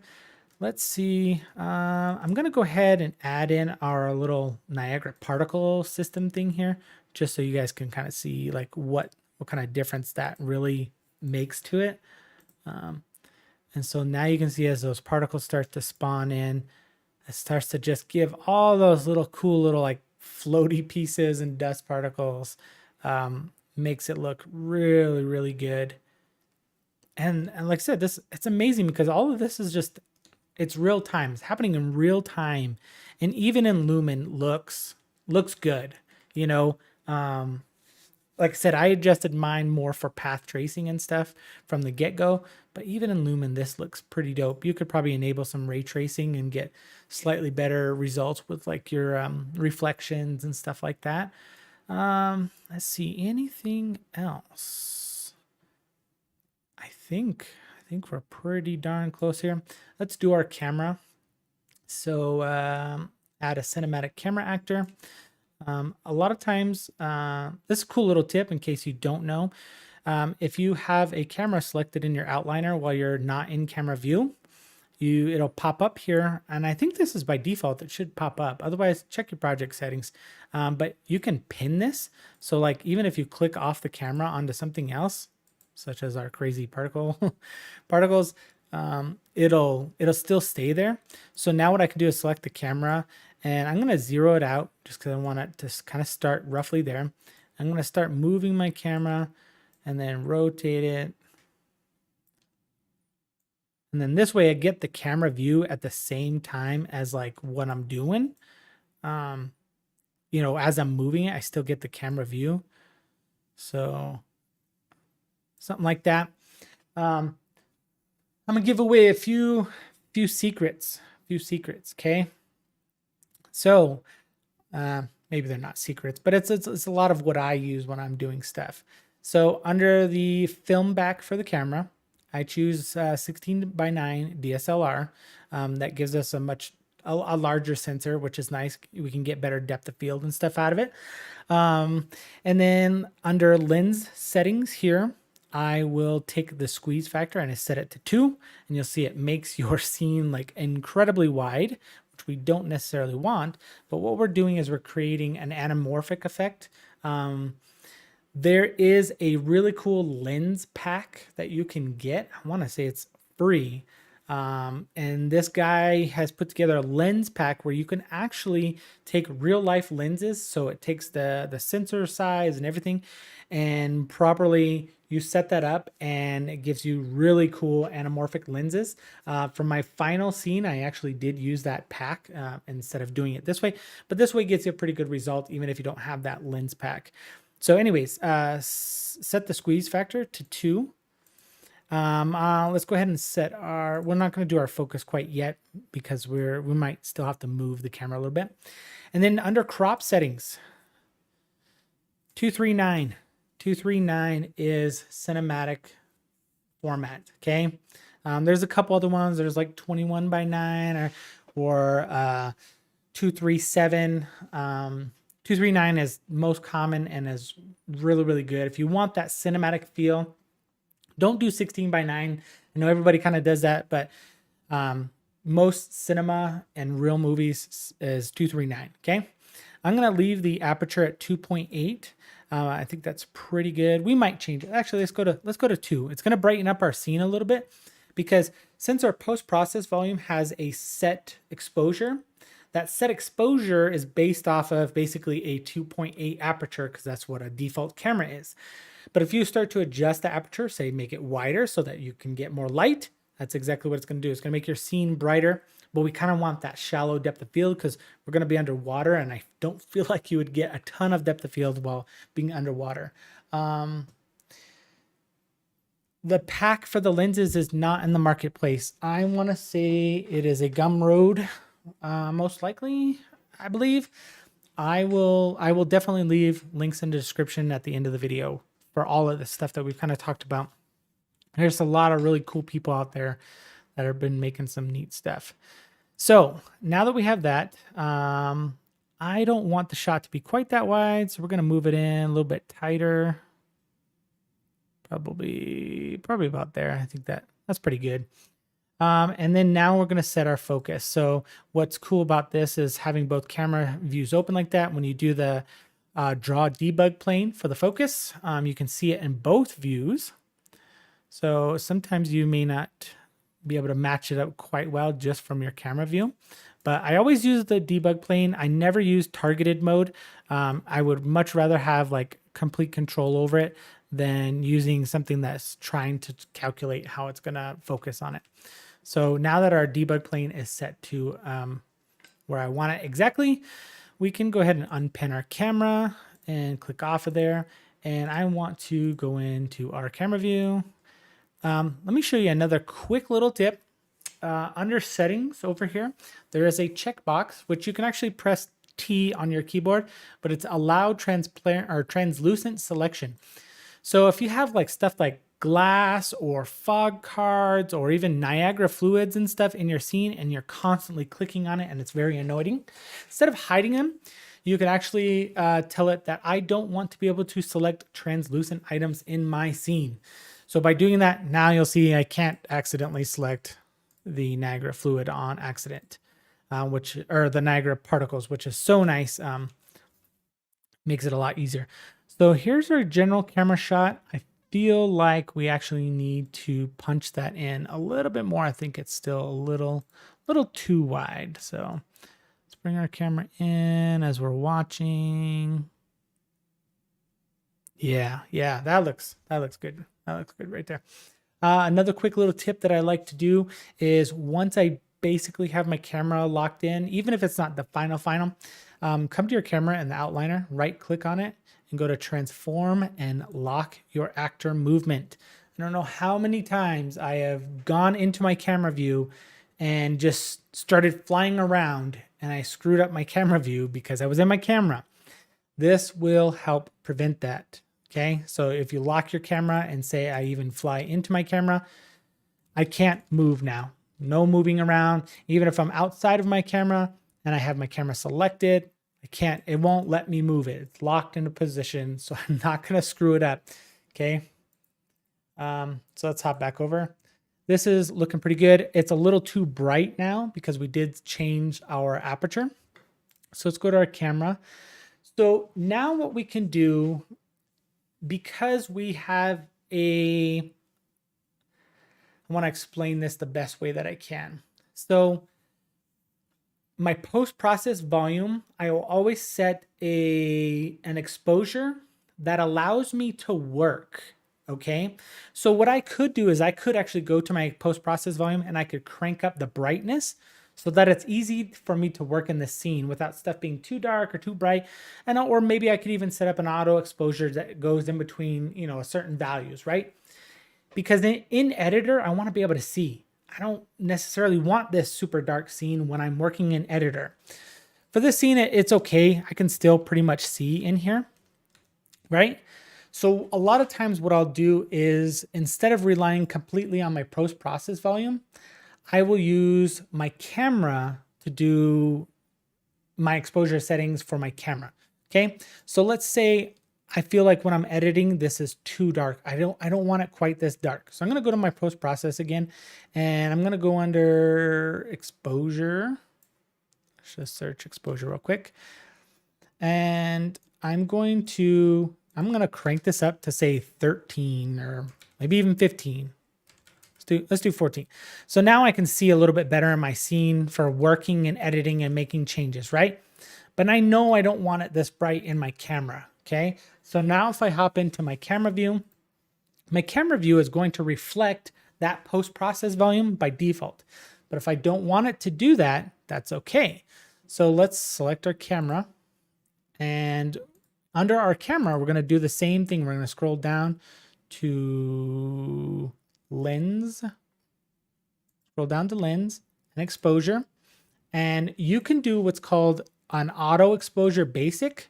So what that does is it takes the exposure of your post-process volume and then calculates based off of that. So I could take this and I could set it to like a -2, because whatever my post-process volume is, I always want my camera to be 2 stops lower than that, right? Let's see real quick. Yeah, that T-Rex model on that other live stream we did, that was a lot of fun. I had a lot of fun with that. And I want to say, you know, to everybody that was kind of around in Discord and stuff, thanks so much for the support. I was super humbled and excited to get that 4th place win on the boss fight and stuff. I was super excited. So I really appreciate that and everybody's feedback. Yeah, it's starting to look really, really good and super nice here. So anyways, you can set that auto basic exposure to basically say, no matter what my post-process is, I always want the camera to be so many stops less than that. That's one way to do it. But what I always do is I always come in and do manual exposure, okay?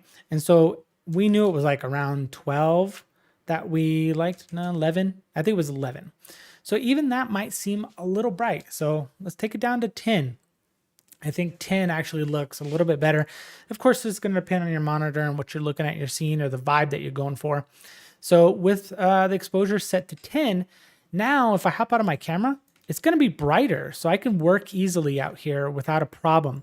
But my camera is going to have its own exposure and settings, because I don't want any of that to really change. So if I go in and I adjust my lights and stuff, make sure you're in your camera, because that's what you're going to see.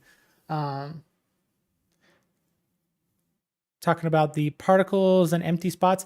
Yeah, you definitely could. Like I said, the particle system is super, super basic. And when I did it in path tracing, it looked a lot better. In Lumen, it really pops out and really shows up. But definitely use that to your advantage. And right now we have a pretty shallow depth of field. So you are starting to get, I don't know if you can really see it, but there's some bigger blobs in the foreground. And you could even push that particle system a little bit closer if you wanted to. Lots of little settings that you could definitely change up there so that you could get it to look a little bit better, or whatever fits, you know, for you. You could definitely add some more variation and motion and stuff to it for sure. I feel like some of these are actually a little too big of floaties in Lumen, at least. Like I said, we're kind of recreating this using assets in the other scene. So that might change it a little bit. Let's see, a couple real quick things. We do want to make sure we come into our scatters, and we need to tell it to ignore the ignore the shark again, because now that we moved the shark just briefly into scene. So let's grab our scatter, add another ignore, and I think if we just type in shark, yep, choose our weeds, shark.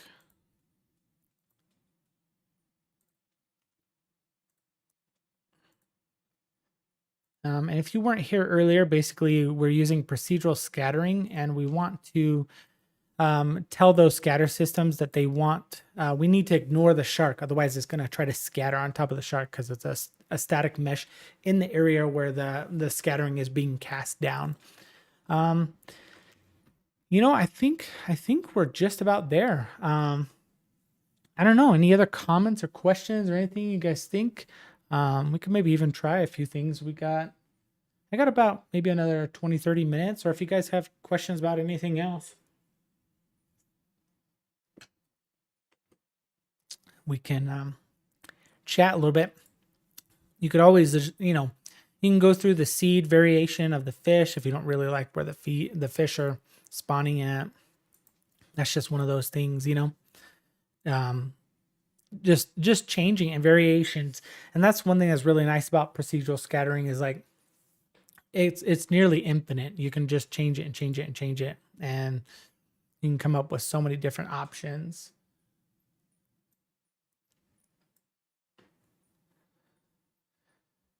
Thanks, dude. I appreciate it. I like I said, I really want to start doing a little more of these live streams because I think it's a great way for people to either kind of jump in and join me, even if you're not here live, like checking out the video afterwards. That definitely would help with, you know, helping grow the YouTube channel, because these do get a little bit long, I know, but this is kind of literally step by step of how I do it and how we build out some stuff. And sometimes, you know, I get it. I've done videos myself where you're like, oh, here's an overview of how I made that. But sometimes it's like, well, how did he actually do that? And that frustrates me when I watch a video and I'm like, man, I want to learn how to do that. How did he actually do that? But he's just like, oh, I made this real quick and this and that and blah, blah, blah. And I just don't know how they did it. So I think this is kind of a nice little method for people. We can learn together on how to do it and stuff. See what we got going on here in chat. Yeah, let's do the particles a little bit smaller. I was actually just thinking that since you had mentioned it earlier. But what I'm going to do is I am going to duplicate it so I don't mess up my original scene. So I'm going to duplicate that dust, drag and drop that one in. Let's hop into the dust particle here. And under initialize particle, let's set it to 0.1 to 1.5. And let's save that and see what that does.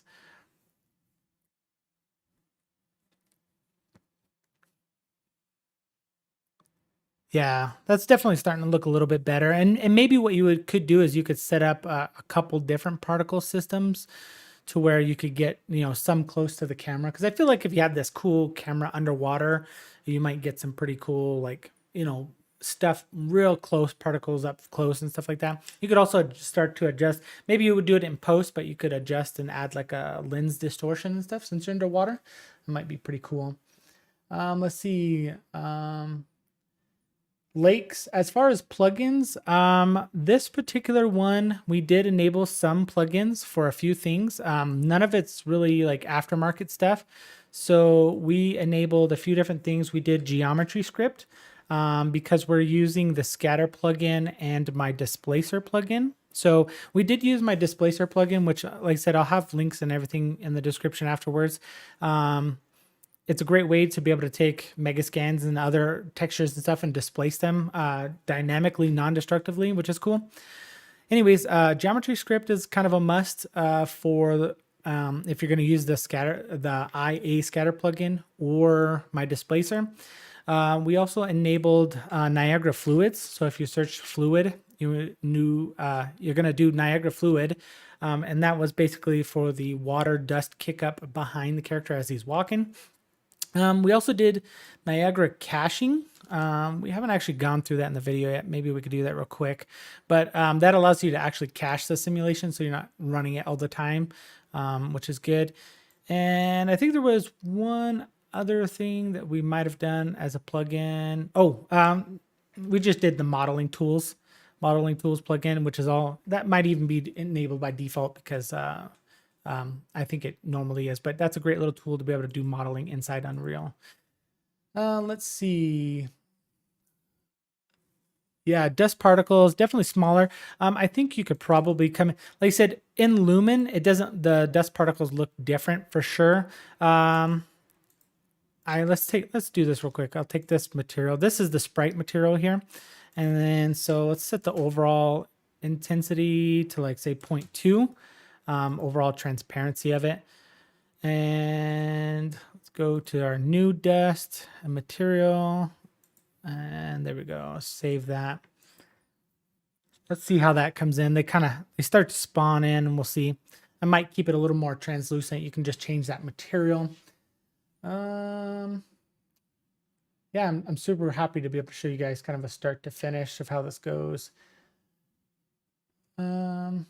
Yeah, a little late to the process, but it'll be available afterwards, like I said. And this might be great because you could follow along with it almost completely and build out your own scene or something very similar. Like I said, I did use some assets that are paid. The Astronova guy, the Scatter plugin is actually paid, but trust me, it's well worth it if you don't want to spend the time doing PCG stuff.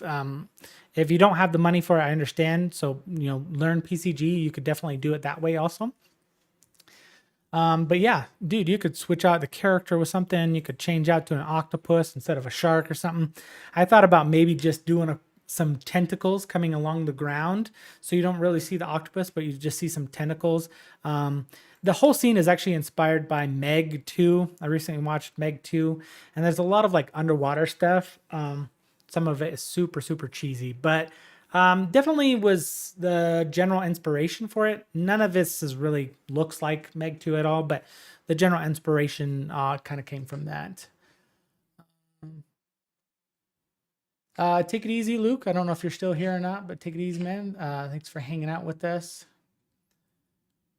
Yeah, appreciate you guys jumping in and joining us. Yeah, it looks like the particles are starting to look a little bit better. Definitely smaller. You could probably take down the translucency even a little bit more. You just need to fine tune it. Like I said, in path tracing, those particles showed up way different than what they normally would. Let's do one last quick little thing here. I'm gonna show you guys sequencer. So if you are gonna go down the path tracing route, let's create a new level sequence, and we'll just call this water tutorial dash sequence. And let me snap this in. I normally work with two screens, so I don't normally have this docked here, but let's do a couple things. Some couple real quick hints. You always need to add your camera into your sequencer.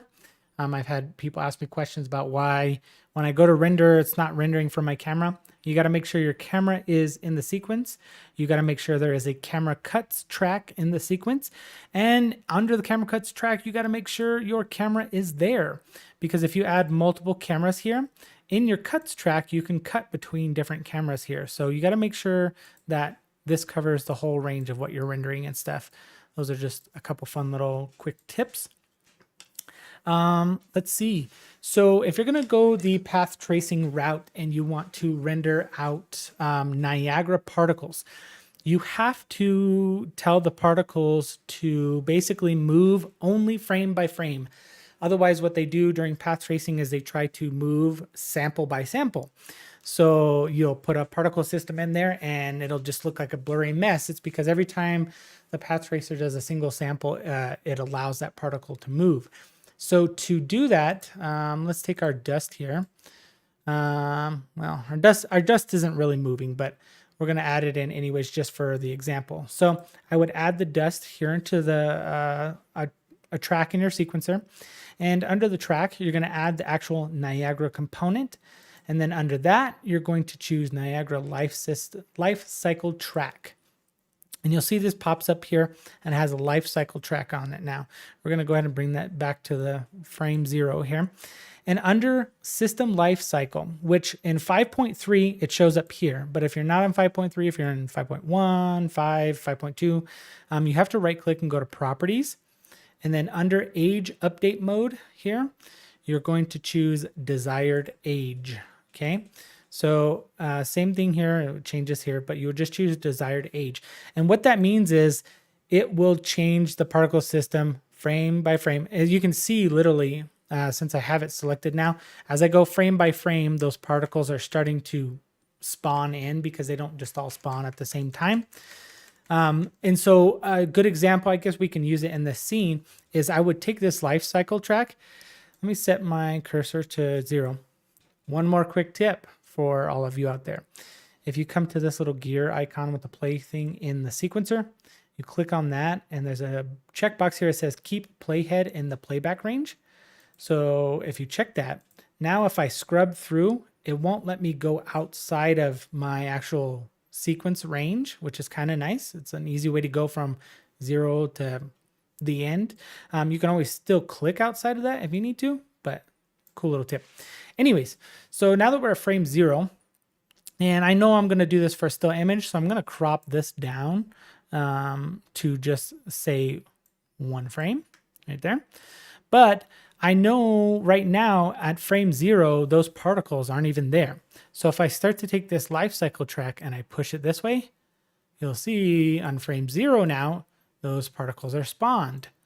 So I could push this basically all the way to the end here, and you can always extend this. So if it's still not what you quite want, you can extend that until basically the particle system reaches its, its spawn amount that you set up. But now you can see I have those particles. They're not going to move at any point during path tracing. It's going to stay at this rate at this moment, which is pretty cool. You can also do that with the Niagara fluid, which we are going to do it real quick, and I'm going to show you how to cache it because unless you have a really good computer, this can be quite difficult on your system or pretty hard. So let's take our Niagara fluid here. We're going to toss that into our sequence, and we're going to do the same thing. So we're going to set up a Niagara component, and we're going to set up a life cycle track. Okay. This one here, you could set this, and we're going to set it, but I'm not going to do it now because it can really cause problems. It's funny, it'll run smoother in real time than it is through the desired age of scrubbing. Scrubbing is actually really hard on it. So you got to be very careful with scrubbing through Niagara fluid. So I'm not going to set that yet. I'm going to zoom out a little bit here. Let's take our end point, and then we're going to drag it out just a little bit here. That way it gives us enough frames to render out. I'm going to move the life cycle track over to the left a little bit. You can see it's not changing anything. It's still running in full time because we haven't set the desired age yet. And so what we're going to do is now I'm going to change this to desired age. And you're going to see it's going to do a little bit of calculating here. And sometimes you got to give it just a little bit of time, let it do its thing. And you'll see there's a little bit of smoke there at the bottom, but not very much. So as I start to drag this, you'll see it's going to start basically playing because I'm changing the position of the desired age. And like I said, you can always make this longer, and we're going to make this a little bit over. So at this point, what I'm going to do, that's close to where I think I want it to be. I'm going to add a caching track to this. So under the Niagara component, select that and do Niagara cache. And now what we can do is we're going to cache out a few of these frames. I'm going to close this a little bit closer because we don't need to cache out all of that. I'm going to click record. And what that's going to do is play a few frames there and cache that out for me. So now I can scrub through here and the performance is great because it's been cached now. Like that actual simulation and that smoke, that fog is all cached out and you can scrub through easily. I could still move this a little bit if I want to. If you want to have a wider range, you could cache out a little bit more. We just cached out a few frames here because in general, this is all going to look pretty good in this area here. So now if you take the cache and you move the cache over, let's see if it'll do it. I'm going to undo that real quick. Do you move? No, you don't move the life cycle track. Yeah. You can move this over. You got to be careful. It's still kind of in beta and it can chug along, but now that it's cached, it'll run pretty smooth. We can bring this back down to just our 1 frame that we want. Just like that. And like I said, we'll move this over 1 frame just so it's 1 behind it. Cool. So those are some quick little tips and techniques on how to use that stuff. And now that it's cached, like it's going to run smoother. Everything is going to be much, much better. I think, yes, I have a beefy computer, but we're running almost 100 frames per second, and that's full volumetric fog cranked through the roof. All of our lights are volumetric. We got a Niagara fluid system here, which is not running in real time anymore. It's cached out, but it's still full volumetrics. You know what I mean? It's casting through there. The light's casting through there. All of that still looks really, really good. I think that's about it, guys. Any last questions? Any last comments? We got maybe another 10 minutes or so here. If there's any other questions, comments, whatever, we can take a look at. I'm going to save this and I'm going to close the sequencer. I'm going to switch over to path tracing. So if my camera or anything else starts to chug a little bit, just let me know. And here's, like, as we were talking earlier, I actually need to reopen that sequence, because without the sequence there, it's just going to try to play all of that. Oops, wrong sequence. So we open our sequencer back up, and you'll see the path tracer is still trying to trace, and for some reason it's just not stopping, right? Let me drag this off a little bit here to the side. The reason that is because I have a Niagara system open here, and it's playing. So if you click pause here, that'll actually fix it. You'll see it'll start to path trace and go through the process. But yeah, I think that is going to do it, guys. Super cool, super fast. I mean, we made this together. I don't know, how long have we been streaming here? I couldn't even tell you. It's been a couple hours now, I suppose. But we're, yeah, just over 2 hours, 2 hours, 10 minutes. And we made a really cool, super unique, very realistic scene here. And you know, you could use just about any character in this scene. I'm using some real nice high poly ones from big, medium, small, but really you can find spacesuit dudes on Sketchfab, CG Trader, free ones that would look pretty good, especially for this type of dark scene, you know. The shark, I bet you could find something like that on Sketchfab. It doesn't need to be super high quality because it's kind of pushed back in the depth there. You don't really see it. The rest of it's Quixel Meascans. And, you know, even if you didn't, you know, as much as I would like you to buy my displacer tool, you can always displace that using the modeling tools, you know. You don't even have to use a displacer tool. You don't even necessarily have to get the scattering tool either. You could just paint that foliage, have a little more artistic control over it. You could still do that too. Plugins, like I said, I'm not using any plugins except for Geometry Script, which allows for the scattering tool and the displacer tool. Use Geometry Script. I also have Niagara Fluids enabled so that we could get this awesome looking dust particle stuff kicked up from the feet, and Niagara caching so that we could cache that out, and the modeling tools. Those are the only plugins that we're using in this, and most of those you don't have to use. Like the modeling ones, I think is usually on by default. At least it is for me. Modeling tools is on by default. You don't have to use Niagara Fluids or the caching if you don't want to. You could always do that with a regular Niagara system. And the Geometry Script, you don't have to have that either, because you could always just do that with the Foliage tool and displace the ground with modeling tools. That's pretty much it. And none of those plugins are paid or aftermarket. That's all of that is built into Unreal Engine for everybody to use. But let's just go full screen on that. We're going to let it path trace here for just a minute. Like I said, if there is any other questions, anything else? Actually, let's switch back over. I bet the camera's probably starting to lag. So it gets a little resource intensive when you're using path tracing. But even in Lumen, this scene looks pretty great. You just don't quite get that same depth and colors. And your light's got a little bit of stuff going on here, which that's probably very fixable. I just don't know. I don't really use Lumen all that much. So, alrighty, guys. Well, I appreciate everybody who stuck around. Looks like we've kind of dwindled off here towards the end, but we were pretty much done about 30 minutes ago. We've only made some final little tweaks and changes. But thanks for joining in. I do have a new website I want you guys to check out. It's called createunreal.com. So I'm trying to put together a really cool site that has a lot of neat resources, mainly by myself, for creating artwork. I know there's a lot of stuff for gaming and programming and stuff. I'm trying to create something that's mainly focused around creating artwork and cinematics and stuff like that. So I have tutorials on there. I got, you know, asset stuff, some of my assets that I've already made that are in the marketplace. I have a lot of cool stuff coming down the pipeline. I can't wait to show you guys some really neat things. If you haven't seen already, I launched like this candle generator. I know it's kind of niche, but for ArcViz and stuff like that, it's actually really cool. It uses geometry script and it's super dynamic, super customizable. I got a couple other things very similar to that I'm working on.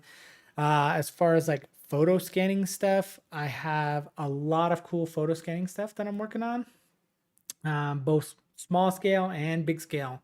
So definitely look out for some of that. I want to build some cool environments and stuff. I think would be a lot of fun. Yeah, there's tutorials on there. There's tips and tricks. I'm going to start doing some real basic stuff. A lot of those tips you guys saw in here, you know, the clipping through the camera and caching stuff out and things like that. I want to do like real simple 30 seconds to a minute tips that you can hop in. You know, a lot of things that we all run into when we're doing stuff, but it can really hang you up when you just don't know and you're kind of new. It has a whole community section. The community section is basically, I have curated a selection of community people who do Unreal Engine, and they post on YouTube or Instagram and stuff like that. And I've taken those and kind of put it into a really cool feed. So you can go and check out that feed and see like recent posts by some of the people that I think are really influential in the Unreal area. Let's see. The scattering tool that I was using is called IA scattering, not AI, but IA scattering. It's on the marketplace. It was for sale at some point. I don't know if it still is, but right after the video, I will leave links to all of this stuff in the description. So just come on back and check out the video here in maybe about 10-15 minutes after we end. I'll have the description updated with all those links of everything that I used inside of this particular scene. And like I said, a lot of it you don't even have to use. You can do it without if you don't want to pay for certain things. Anything else? Yeah, so check out the createunreal.com. Let me know what you guys think if you have any comments, suggestions on that. There's tips, tricks, there's tutorials. I have some assets. I have some tools on there. I want to create some more community oriented stuff in there. Put together some really neat things. But yeah, let me know what you guys think. If you guys like the live stream, make sure you guys hit the thumbs up, like, all that stuff. Subscribe if you're not already. I would really appreciate it. I want to start to push the YouTube stuff a little bit more and grow the channel. I've got enough subscribers, but I need more watch time to actually start to monetize some things. This is my job now, so I'm doing this kind of full time, creating stuff, freelance, YouTube. This is what I do now. So your guys' support really helps. I wouldn't even mind setting up either a member section or a Patreon or something. Start to do a little bit of exclusive content, and maybe even offer a tier where you can get some one-on-one time with me, you know, in your projects and stuff like that. If that's something you might be interested in. But